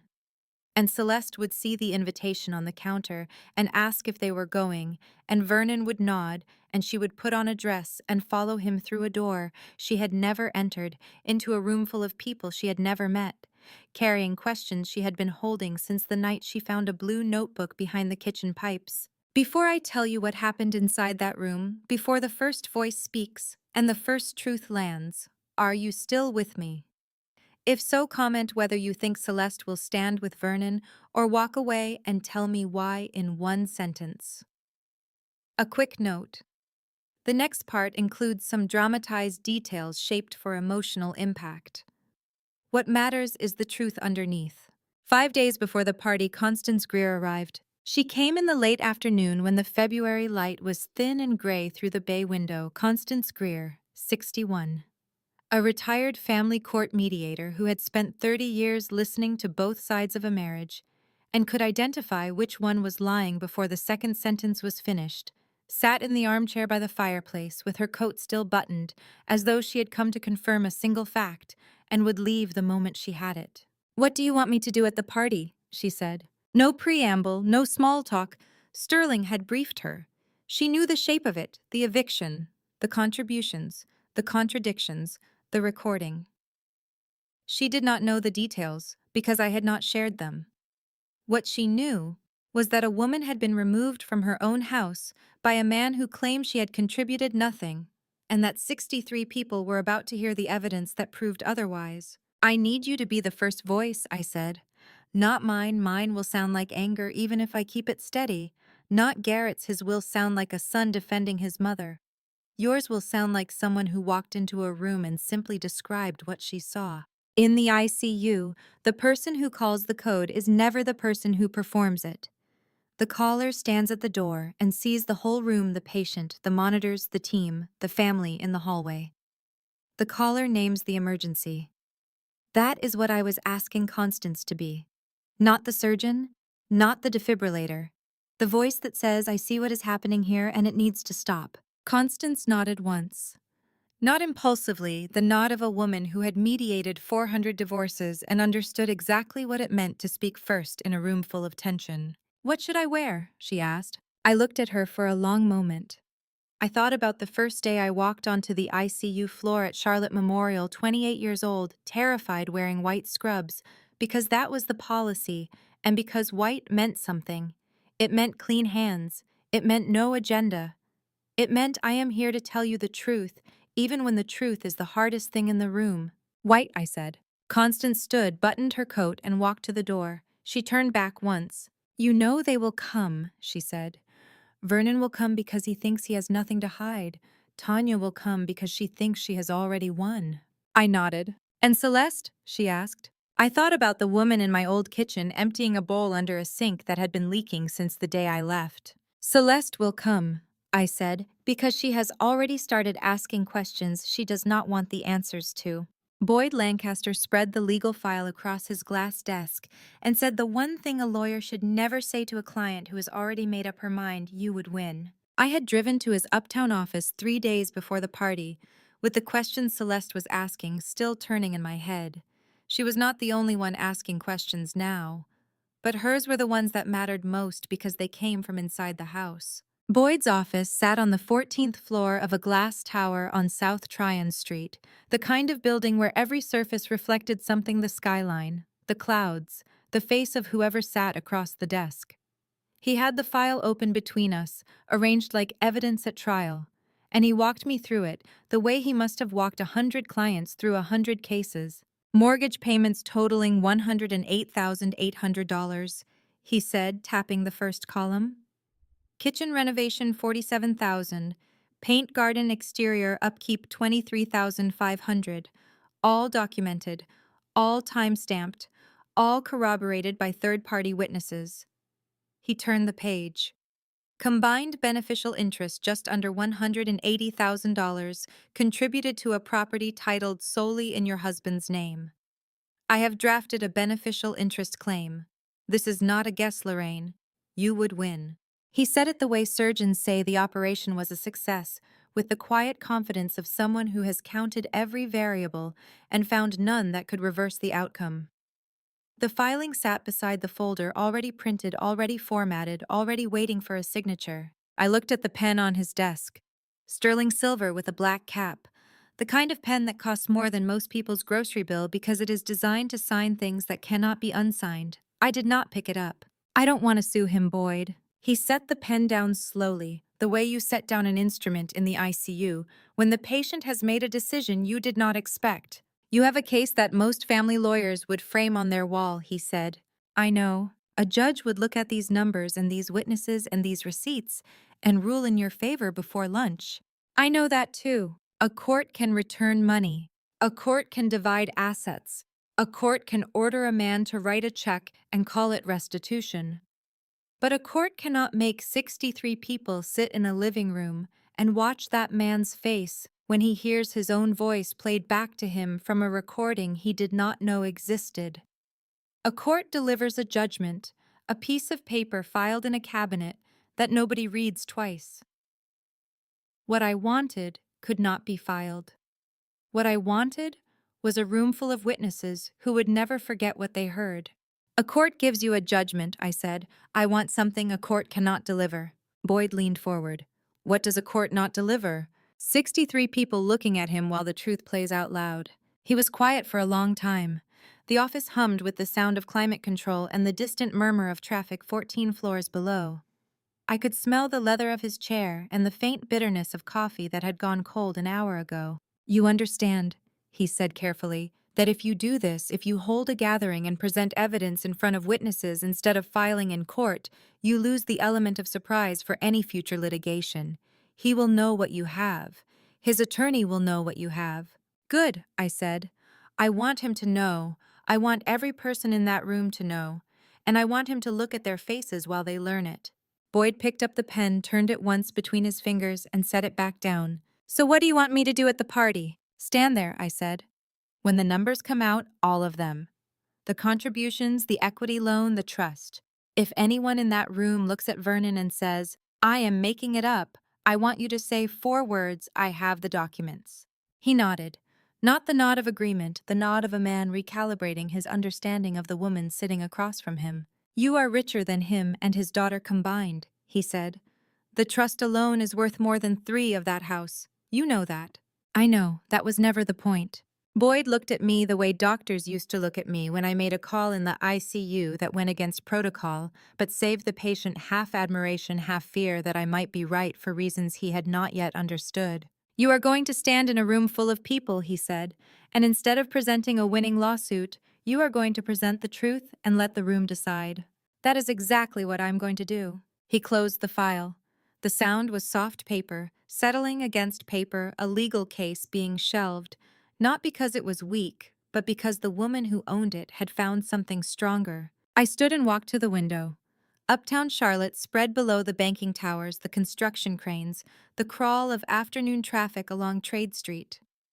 Somewhere across town in a kitchen I had renovated with $47,000 of my own money, a pipe was still leaking into a bowl that nobody in that house knew how to fix.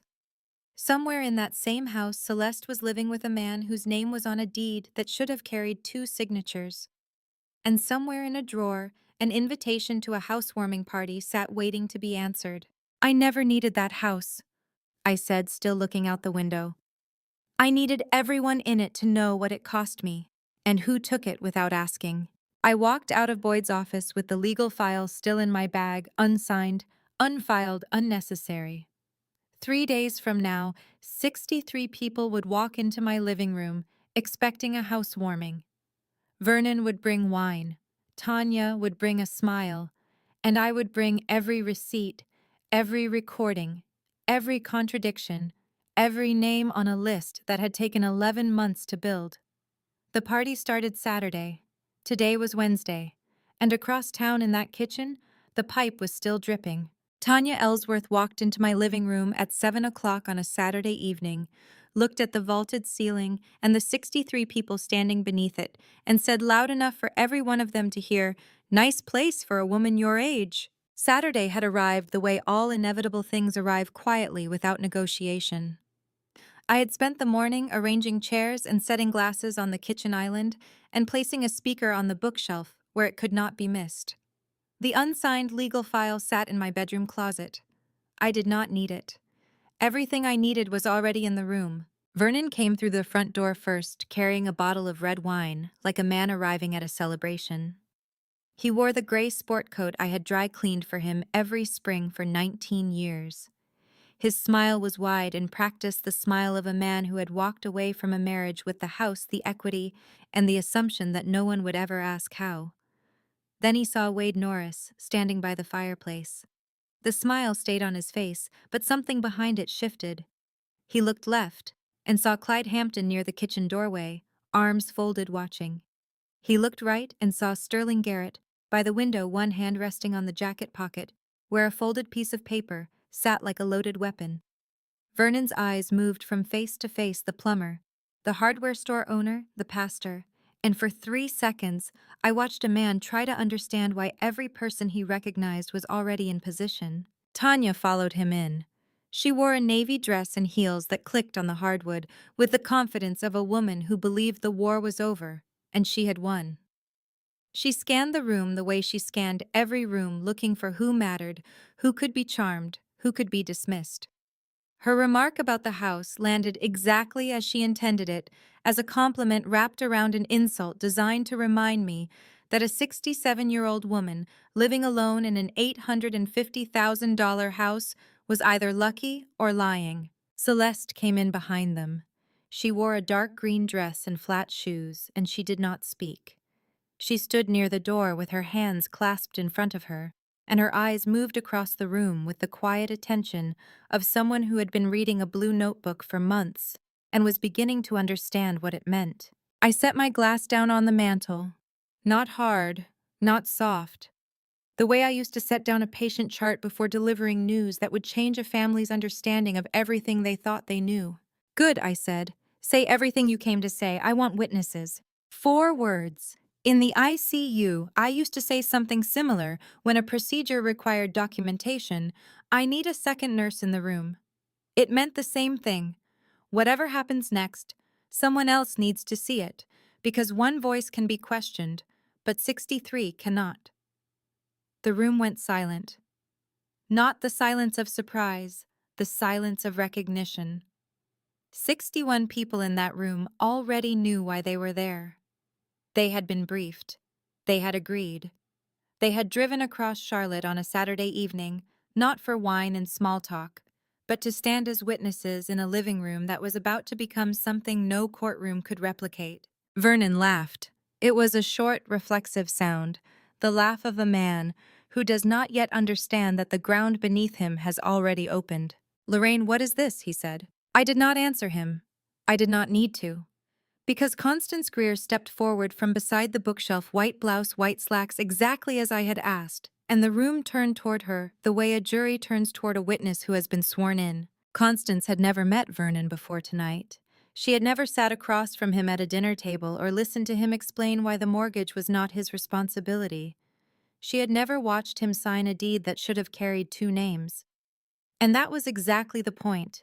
Her voice carried no history, no bitterness, no personal grievance, just facts delivered by a stranger dressed in the color of clean hands. I witnessed her paying the mortgage for 34 consecutive months. Constance said, her voice steady and unhurried, the voice of a woman who had spent 3 decades mediating custody disputes and knew exactly how to fill a room without raising her volume. Every month, on time, while you contributed nothing to the payment.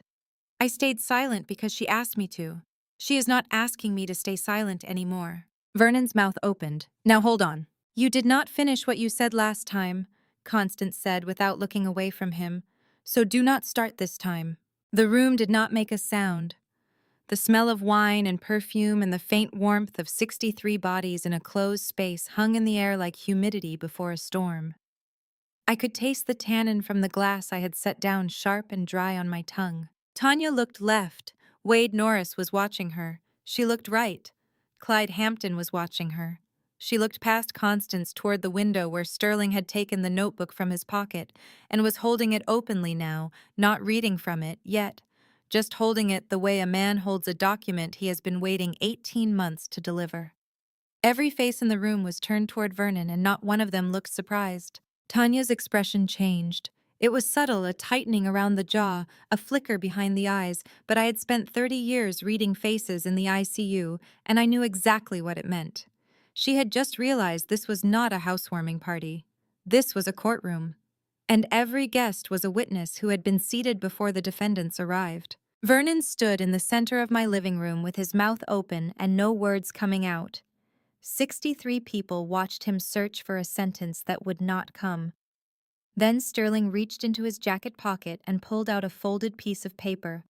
11 contradictions written in a pastor's careful handwriting. He unfolded it slowly, and the paper made the only sound in the room. Sterling Garrett cleared his throat, the way a man does when he has been holding something for 18 months, and the permission to release it has finally arrived.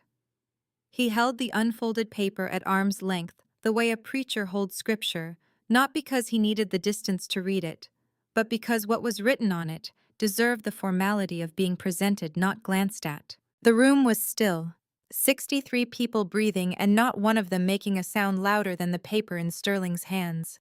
April 14th, he read. Vernon told me his wife did not care about the family, that she had checked out emotionally and refused to participate in household decisions. He paused. July 7th. Vernon told me his wife controlled the finances too tightly, that she monitored every dollar and made him feel like a tenant in his own home. Another pause. November 3rd. Vernon told me his wife was trying to drive his daughter out of the house, that she created an environment so hostile Tanya could not visit without conflict. He turned the page. January 12th. Vernon told me his wife refused to contribute to the house, that she kept her money separate and let him carry the burden alone. Sterling looked up from the paper. 4 pastoral visits, 4 reasons for the end of his marriage. Not one of them matches the one before it. She cannot be both checked out and controlling. She cannot be both hostile to his daughter and refusing to engage. She cannot be both withholding money and spending too much of it. Vernon's hand gripped the back of a dining chair so hard I could see the tendons in his wrist from across the room. His face had gone the color of old plaster. "I have 7 more, Sterling said. Shall I continue?" Nobody said no. Nobody said anything. The smell of wine and candle wax and the warmth of too many bodies in a closed room pressed against my skin like the air inside a hospital ward before a code is called. Sterling continued. Each contradiction landed like a stone dropped into still water, the ripples spreading outward through the guests, heads shaking, arms folding, eyes narrowing. By the 9th entry, a woman I recognized from the neighborhood had put her hand over her mouth. By the 10th, Clyde Hampton had uncrossed his arms and was staring at Vernon with the expression of a man who had already heard enough at the hardware store and was now hearing the rest confirmed. Sterling read the 11th contradiction and closed the notebook. The sound of it shutting was small and precise, a period at the end of a paragraph that had taken 18 months to write. A man who is telling the truth, Sterling said, does not need to remember which version he told. How many lies can one man tell a pastor before the contradictions become the confession? 11. Vernon told 11 different versions of our marriage to a man whose entire profession is listening, and not once did he consider that a pastor might write them down. Not once did he imagine that the quiet man nodding across the desk was not offering absolution, but building a record. Vernon opened his mouth. "Sterling, you don't understand the full—" "I understand 11 versions," Sterling said. "I wrote down every one." Vernon closed his mouth. The room waited. I looked at Garrett. My son was standing beside the bookshelf near the speaker with his phone in his hand. He met my eyes. I nodded once, the same nod I used to give a nurse in the ICU when it was time to administer a dose that could not be taken back.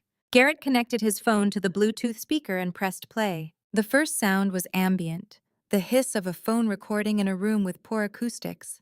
The kind of background noise that tells you the microphone was hidden or forgotten or left running by someone who did not expect the conversation to matter. Then Tanya's voice filled the living room, clear and unmistakable. "Just leave the house in your name. If she claims it, there is nothing to claim. The kitchen alone adds 30,000. A pause. Then Vernon's voice, quieter, flatter, the voice of a man agreeing to something he knows is wrong, but has decided is easier than arguing. "Okay." Another pause. Tanya again. "She won't fight it. She is too proud to fight it." The recording lasted 3 minutes and 14 seconds. I knew because I had listened to it 4 times before tonight, alone in the dark at Faye's kitchen table, with the volume low enough that my sister would not hear me cry. I had memorized every inflection, every pause, every moment where Tanya's voice carried the certainty of a woman who had been planning this longer than my husband had been lying about it. Tonight, I did not cry. Tonight, 63 people heard it with me, and the weight of it shifted from my chest to the room. The recording played through 3 minutes and 14 seconds. of a father and daughter discussing how to remove a wife from her own home and keep everything she had paid for. The details were specific, the tone was casual, the confidence was absolute. They spoke the way people speak when they believe no one is listening and no one ever will. The speaker hissed with static and went silent. Tanya stood with her arms crossed and her jaw locked, but her hands were trembling at the elbows. Vernon had not released the chair. His knuckles were white. And Celeste. Celeste was looking at me for the first time all evening. She stood near the doorway with one hand pressed flat against the wall, and her eyes wide and her lips parted, and I recognized the expression because I had seen it 1,000 times in the ICU, the face of a person who has just been told something that reorganizes every memory they have. The leaking sink, the blue notebook behind the pipes, the house she had been living in for 11 months. It was all the same sentence written by the same woman, erased by the same man. And Celeste had just read it from beginning to end. Wade Norris stood up from the couch by the fireplace with the slow certainty of a man who fixes things for a living and had come tonight to fix one last thing that was not made of pipe. Celeste had not moved from the doorway. Her eyes were still on me, wide-searching, rearranging 11 months of assumptions, but the room had already turned toward the plumber because the recording had ended, and the silence needed to be filled with something harder than sound. It needed numbers. 7 years, Wade said. He did not raise his voice. He did not need to. 17 service calls, every single one from Lorraine. I have the call log on my phone if anyone wants to see it. He held the phone up screen facing the room. Vernon Prescott never called me once, not for the water heater, not for the heating system, not for the pipe under the kitchen sink that is still leaking right now in his house, because nobody over there knows how to fix what she used to fix. He set the phone on the mantel and sat back down. He had said what he came to say. That was Wade. 17 calls, 17 repairs, and not a single wasted word. Kirk Ballard went next. Kirk 52 owned the hardware and building supply store in Ballantyne, where I had placed every kitchen order for 7 years. He stood near the window holding a tablet, the way a man holds a ledger, that proves something everyone suspected, but nobody could confirm. $34,700 in kitchen materials, Kirk said. Her name on every receipt, her card on every transaction, her signature on every delivery form. He turned the tablet toward Vernon. I brought the records because she asked, but I would have brought them anyway. Lois Thornton stood next. Lois, 58, had lived 3 doors down from us on the Ballantyne cul-de-sac for 9 years, my former neighbor, who had watched the renovations happen through her kitchen window and said nothing until tonight. Her voice shook when she spoke. I owe you an apology, she said, looking directly at me. I watched you paint the porch. I watched you pay the contractors. I watched you carry bags from the hardware store every Saturday morning for 2 years, and when Vernon told me you had agreed to leave, I believed him. I should not have believed him. I am sorry. The room absorbed it. Lois sat down and pressed her hands together in her lap. Then Bryn Kendricks stood. Bryn, 44, was a real estate appraiser who had worked with Tanya at the same firm before Tanya went independent. She was the one who had received the valuation email, the one scheduled on Valentine's Day, 3 weeks before the eviction. She turned toward Tanya with the expression of a colleague who had carried a professional suspicion for over a year and had finally been given the floor to voice it. You sent me that email asking for a market estimate, Bryn said. I replied with one question, who built the kitchen? You never answered. Now I know why. In the ICU, we called it a cascade failure when one organ collapses and the stress drags every other system down with it. Vernon's story was having a cascade failure in real time. The plumber had confirmed the labor, the store owner had confirmed the materials, the neighbor had confirmed the pattern, the appraiser had confirmed the timeline. And every witness in the room was another monitor flashing the same reading. There was no recovery from this. Boyd Lancaster stood last. He did not need to hold anything. He had memorized the number the way lawyers memorize the figure that closes a case. $179,300, he said. That is not an estimate, not a projection, not a guess. That is the documented total of mortgage payments, renovation costs, and maintenance expenditures made by Lorraine Prescott to a house whose deed never carried her name. I have every receipt, every invoice, and every bank statement in a file that has already been copied to 3 locations. The number hung in the air. I let it sit. I let the room hold it. Then I walked to the center of the living room. I had rehearsed this in my head 100 times at Faye's kitchen table, in the car, in the shower, in the dark. Not the words, the feeling. The feeling of standing in a room full of people and saying the thing I had carried alone for 11 months. "You came here tonight thinking you took everything from me," I said. I looked at Vernon first, then at Tanya. "Both of you. You divided up my house, my labor, my years, and my money, and you assumed I had nothing left." I paused. The room was so quiet I could hear the ice shifting in someone's glass near the kitchen. "You were wrong about one thing. You only took what I allowed you to think was everything." Boyd stood again. This was the moment we had planned, the number that would land last because it needed to land hardest. $2.4 million, he said. Trust fund registered in Lorraine Prescott's name 28 years ago. Fully liquid. She could have left at any time. She stayed because she chose to, not because she had to. The number hit Tanya's face like a diagnosis no one had prepared her for. She had spent 3 years scheming to take a house from a woman who could have bought it twice over and still had enough left to purchase the one she was standing in right now. I looked directly at Tanya. "You calculated the value of my kitchen. You scheduled an appraisal 3 weeks before the eviction, and the entire time I was worth more than your father and you combined." Tanya took one step backward, then another. Her heel caught the edge of the rug and she reached for the wall, not because she was falling, but because the math had finally arrived. A woman with that kind of money does not stay in a marriage for 34 years because she has nowhere to go. She stays because she believes in it. And that meant everything Tanya had told herself, that I was desperate, dependent, replaceable, was a story she had invented to make the theft feel justified. The room watched her understand this. Nobody helped her to the wall. There is a sound a person makes when they have run out of arguments, and the only weapon left is the one they have been carrying since childhood. Tanya made that sound now, and it came out as a scream. She pushed off the wall with both hands, and the room flinched. Not because anyone was afraid of her, but because the sound that came from her throat was not the voice of a woman who had been caught stealing. It was the voice of a girl who had never stopped being angry. "You were never my real mother." She was shaking. Her mascara had started to run, and she did not wipe it. "You walked into my father's house and you acted like you belonged there, and you never once asked me if I wanted you there." The room held its breath. Vernon stood with his hands at his sides, his face the color of ash, and did not speak. "You want to stand here and play the victim?" Tanya's voice cracked and reformed harder. "You had millions in the bank. You could have left any time you wanted. You stayed because you wanted to control him, control the house, control the money, control me. And now you want 63 people to feel sorry for you." She was crying. Not the kind of crying that asks for sympathy, the kind that leaks out when a wound that has been sealed for 30 years finally splits under pressure.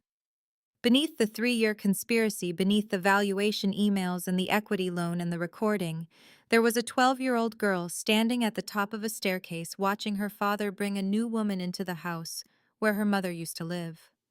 I could see her. I had always been able to see her. That was the part that made everything harder. I let her finish. Every word.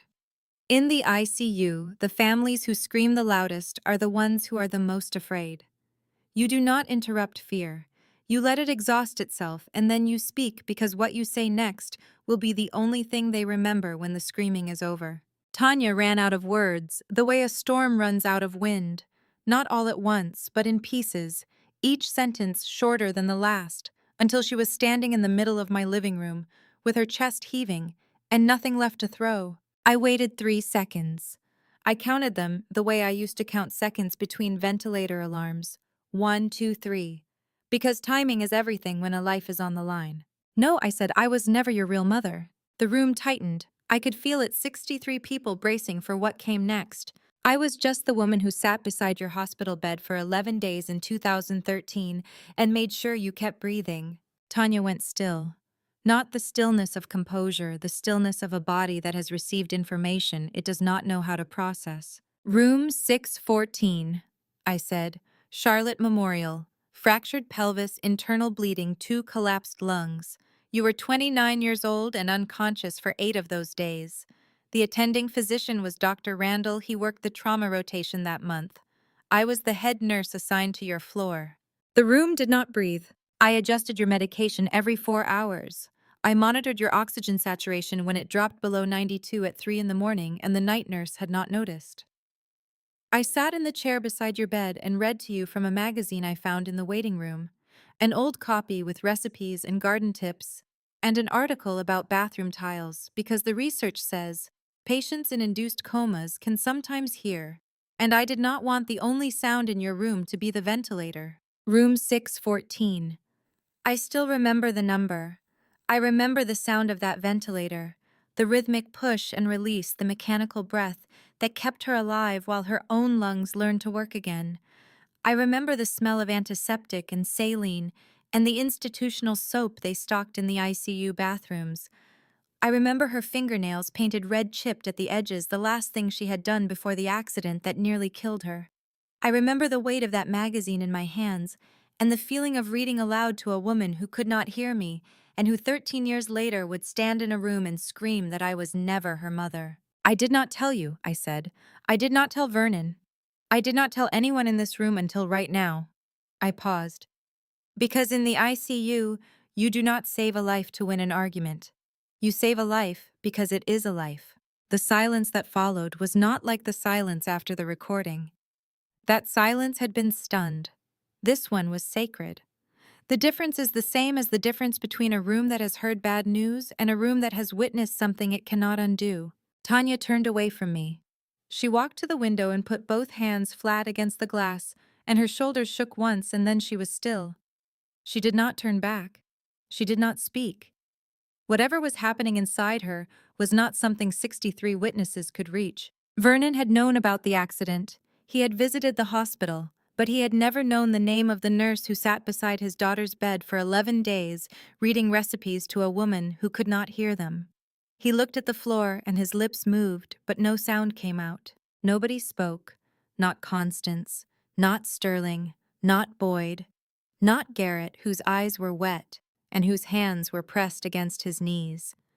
63 people stood in a room built with trust fund money, held together by the silence that follows, the kind of truth that cannot be argued with, only absorbed. Then from the doorway near the kitchen, so quiet that only the people nearest to her heard it, Celeste said 2 words. I'm leaving. Vernon was the first to move. Not toward Celeste, not toward Tanya, not toward me, but toward the door, the way a man walks when every room he has ever owned has just been emptied of the lie that held it together. He did not say a word. He picked up the bottle of wine he had brought, still unopened, still wrapped in tissue paper, and carried it with him, like a man retrieving the last object from a house that is no longer his.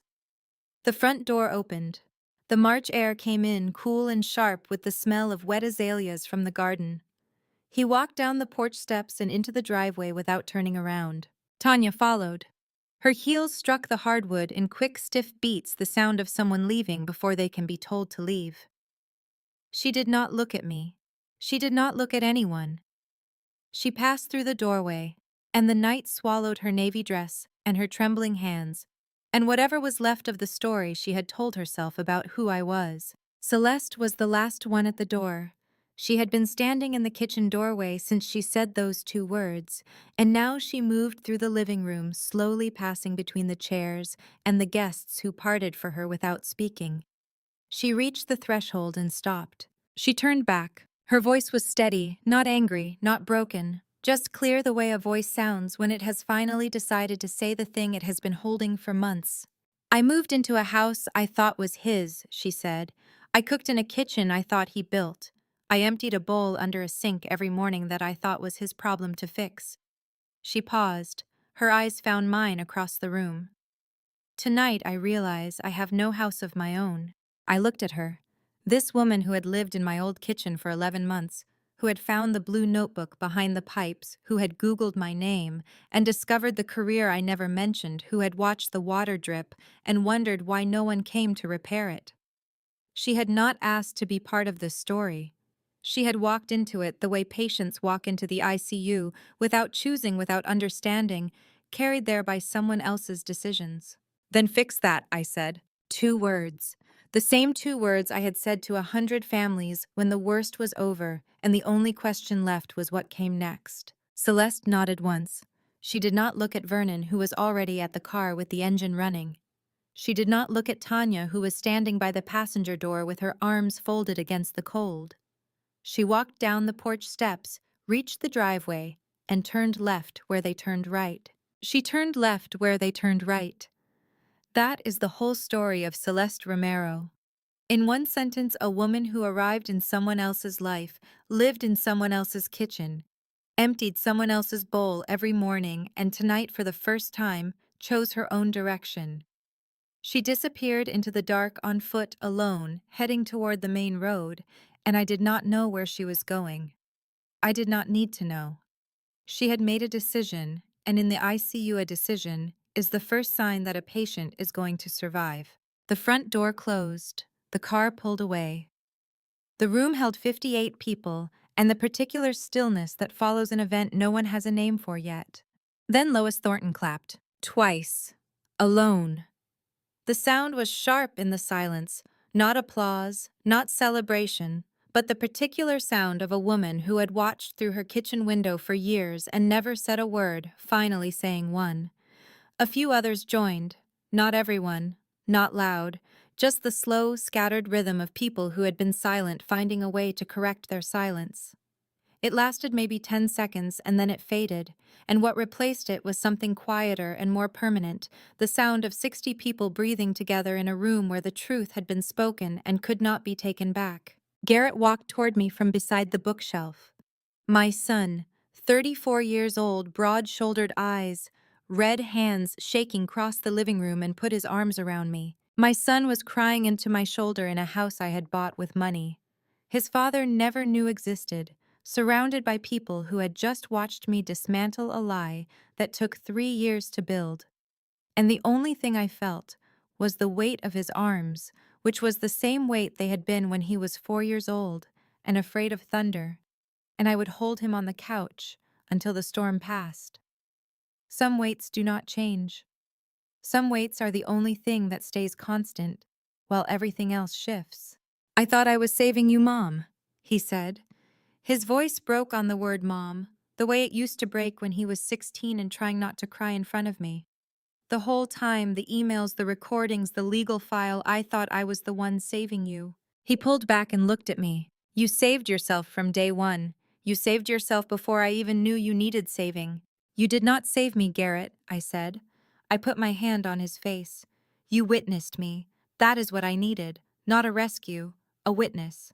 He held on tighter. I let him. After a while, he pulled back and wiped his eyes with the heel of his hand. Are you okay, Mom?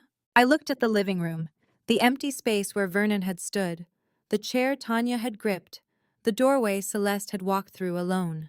Sterling with his notebook closed, Boyd with his hands in his pockets, Constance in white standing exactly where she had stood all evening. I was okay before today, I said. Today I am something else. He waited. Today I am finished. But I was not finished. Because across town in a house with my name on, none of the paperwork, and my labor in every wall, a pipe was still leaking.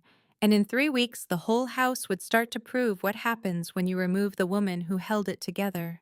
Clyde Hampton called on a Tuesday morning in April, and the first thing he said was not hello, but the house is falling apart, Lorraine, and he doesn't even know which valve controls the heating. I was sitting at my kitchen table with a cup of coffee that was still warm. 3 weeks had passed since the party. 3 weeks since Vernon walked out with an unopened bottle of wine and a silence he had not broken since. 3 weeks since Celeste turned left where he turned right. The world had kept moving, and so had I, quietly without ceremony in a house where everything worked. The pipe finally broke through, Clyde said. I could hear him shifting the phone from one ear to the other, the way he always did when he was reporting something he found both sad and inevitable. Water all over the kitchen floor, the floor you laid, by the way, soaked through the grout, warped 2 of the boards near the island. A handyman came out, some kid from one of those app services, looked at the zone valve, looked at the water heater, looked at the garden timer on the back wall, and asked Vernon one question. I already knew the question. Who used to maintain this house? Clyde said. And Vernon just stood there, didn't have an answer, didn't have a name, didn't even know the question needed answering. I sipped my coffee. It was bitter and dark the way I liked it. No sugar, no cream, the taste of something that does not pretend to be anything other than what it is. The grout in the kitchen is cracking, Clyde continued. The paint on the south side is already peeling. That is the side you repainted yourself 4 years ago. The lavender bed along the front walk is brown. He did not know it needed watering twice a week in spring. He did not know the gutters had to be cleared before the April rains. He did not know anything needed anything, Lorraine, because you made it look like nothing ever broke. That is the cruelest inheritance I left him. The illusion that a house runs itself. For 34 years, I made everything work so quietly that Vernon believed working was something houses did on their own. He never saw the calls to Wade at 6 in the morning. He never saw the trips to Kirk's store on Saturday afternoons. He never saw the spreadsheet or the schedule or the notebook behind the pipes. He saw a house that functioned, and he assumed it functioned because houses do. What happens when you remove the woman who held it together and replace her with a man who does not know the lavender needs watering twice a week? The house answers for you, slowly, honestly, in the language of cracked grout and dead gardens and pipes that burst because nobody checked them the way someone used to check them every single month for 3 decades. The house does not lie. The house does not contradict itself across 11 pastoral visits. The house simply stops working, and the silence it leaves is louder than anything Sterling read from his notebook. He is also behind on the equity loan, Clyde said almost as an afterthought. Missed the March payment. The bank sent a letter. I did not respond to that. The loan was not my concern. It had never been my concern. It was the consequence of a decision made by 2 people who assumed I would never find out, and now it was accruing interest in a house that was leaking through the floor I had installed. Thank you, Clyde, I said. You all right? I am. I hung up the phone and set it face down on the table. The kitchen was quiet. Not the quiet of absence, the quiet of sufficiency. The tap over the sink gleamed in the morning light. I turned it on. The water ran clean and cold and steady, the way water runs when the pipes are sound and the pressure is right, and someone has maintained the system from the inside out. I filled my mug and turned the tap off, and the handle moved smoothly, without resistance, without the faint squeal that the old house's faucet used to make before I replaced the washer every 18 months. I looked through the window above the sink. The garden was green. Not because April had been generous with rain, it had not, but because I had set the irrigation timer the week I moved in, the same way I had set it at the old house, the same way I had set 100 systems in the ICU anticipate the need before the failure arrives. I have held dying hearts in rhythm with my bare hands. I have rebuilt a kitchen from the studs out. I have paid over $100,000 in mortgage on a house whose deed never carried my name. And now I was standing in a kitchen that was mine, drinking coffee, that was mine in a silence that belonged to me, and for the first time in 34 years, that was enough. I did not feel victory. Victory is what you feel when you defeat someone. What I felt was simpler and harder to name. I felt like a woman standing in her own kitchen drinking coffee she made herself in a house where nobody would ever tell her to leave. The feeling was not loud. It was not dramatic. It was the feeling of a door that locks from the inside and a key that sits on a hook by the front entrance and a name on a deed that matches the name on the mailbox. It was the feeling of owning your own silence. I poured more coffee. The mug was warm against my palms. The house hummed around me, heating behind the wall's refrigerator cycling softly, the clock in the hallway ticking the way it had ticked since 1987. Everything worked. Not because the house was new, because the woman inside it knew what things needed before they broke. The phone buzzed once on the table. Not Clyde this time, Faye. The message was 3 words, "Come over tonight." I looked at the key hook by the front door. 1 key. For 1 house. For 1 life. I knew what my sister wanted to say. She had been waiting 11 months to say it, and I had been waiting 11 months to hear it. I drove to Faye's bungalow in Dilworth that evening, and before I had taken off my coat, she handed me a cup of coffee and sat down across from me at the same kitchen table where I had listened to the recording for the first time alone in the dark with the volume low. The coffee was already cold. She had made it before I arrived, which meant she had been sitting there waiting, which meant she had been rehearsing. Faye held the mug with both hands the way she always did, not for warmth but for steadiness, the way a woman holds something when the words she is about to say have been sitting in her chest for a long time, and she wants her hands to be still when they finally come out. "I never said I told you so," she said. "Not once in 12 years. Not when you paid for the kitchen. Not when you paid the mortgage. Not when he put the deed on the island and told you to leave." She set the mug down. "Because that sentence serves me, not you. It makes me right, and it makes you small, and you were never small." She looked at me the way only a sister who has known you for 41 years can look at you without pretense, without performance, without the need to explain what the look means, because you both already know. "But today, I want to say something I have been waiting 11 months to say." She paused, not for effect, for accuracy. "I am proud of you. Not because of the party, not because of the recording or the numbers or the trust fund or the 63 people who watched him stand there with nothing to say. I am proud of you because of every morning you woke up in my guest room and decided to be the woman who fixes things instead of the woman who breaks them." I set my mug down next to hers, 2 cold cups of coffee on a kitchen table in Dilworth. The same table where I had cried, where I had organized the spreadsheet, where I had first opened the Google Drive folder and started adding up the numbers that would become the case I chose not to file. "I didn't do it for pride, Faye," I said. "I know," she said. "That is why I am proud." We sat in the silence that only exists between 2 women who have known each other since they were 26 years old and do not need to fill the space between sentences. The refrigerator hummed. The street outside was quiet. The bungalow smelled like lavender soap and cold coffee and the particular warmth of a house where someone has been waiting up for you. You want to know what revenge feels like? It does not. Revenge is what people imagine from the outside. The satisfaction, the vindication, the moment the villain gets what they deserve. From the inside, it feels like sitting across from your sister at midnight, drinking cold coffee and hearing her say she is proud of you. It feels like washing 2 mugs and driving home and parking in a driveway that has your name on the deed. It feels ordinary. And ordinary, after 11 months of extraordinary, is the only thing worth wanting. I drove home past midnight. The streets of Charlotte were empty, just traffic lights cycling through their colors for no one the way they do in every city at that hour, faithful to a rhythm that does not require an audience. I pulled into the driveway of the Myers Park house and turned off the engine and sat for a moment in the dark. The house was lit by the single lamp I had left on in the hallway. Through the front window I could see the outline of the living room, the chairs rearranged back to their places, the bookshelf where the speaker had sat, the mantel where I had set down my glass and said 4 words that started everything. I went inside. The hallway was warm. The heating hummed behind the walls the way it had hummed every night since I moved in quietly, reliably, because I had checked the system the week I arrived and knew what it needed before it needed it. I walked into the kitchen and turned on the tap. The water ran. That was all. It ran the way water is supposed to run immediately, without hesitation, without a bowl underneath to catch what leaked. I watched it for 3 seconds, maybe 4.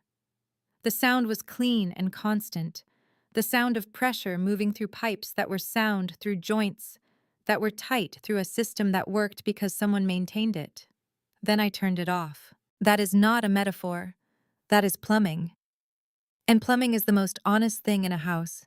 It either works or it does not, and it does not care whose name is on the deed. I washed the 2 mugs I had left in the sink that morning and set them upside down on the rack. The house was quiet. The garden was dark outside the window. The smell of dish soap lingered on my hands, lemon faint, the smell of a small task completed at the end of a long day. Everything worked. Everything was mine. Faye and I have known each other for 41 years. She was the first person I called when Garrett was born, and the first person I called when Vernon told me to leave. In 41 years, she never once said I told you so. That is not patience. That is love.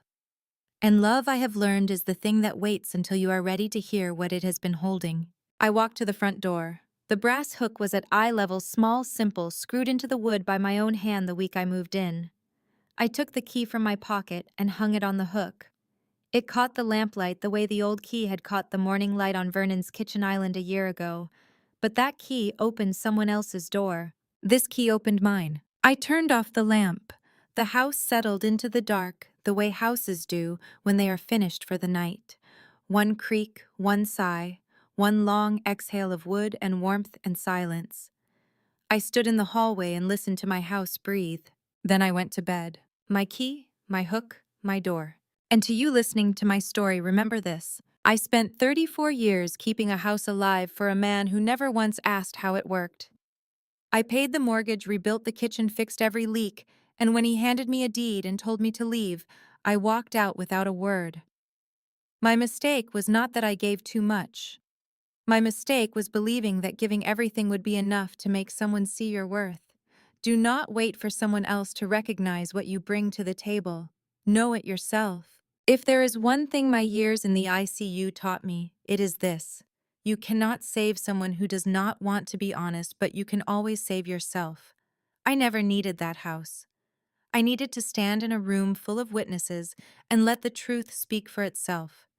I believe God put me through every one of those nights for a reason, so that when the moment came, I would be steady enough to hold the truth without shaking. That is what grandma revenge stories are really about. Not anger, not payback. They are about a woman who finally stops being silent and lets the receipts do the talking. If this story moved you, I want to hear from you. Tell me in the comments, have you ever given everything to someone who acted like it meant nothing? What did you do about it? Share this with someone who needs to hear it tonight. And if you want more grandma revenge stories told with heart and honesty, subscribe to Grandma Revenge so you never miss one. Thank you for staying until the very end. It means more than you know. As always, some details in this story were shaped for storytelling and emotional impact. Any resemblance to real individuals is coincidental. The lesson is what matters, and I hope this one stays with you for a long time.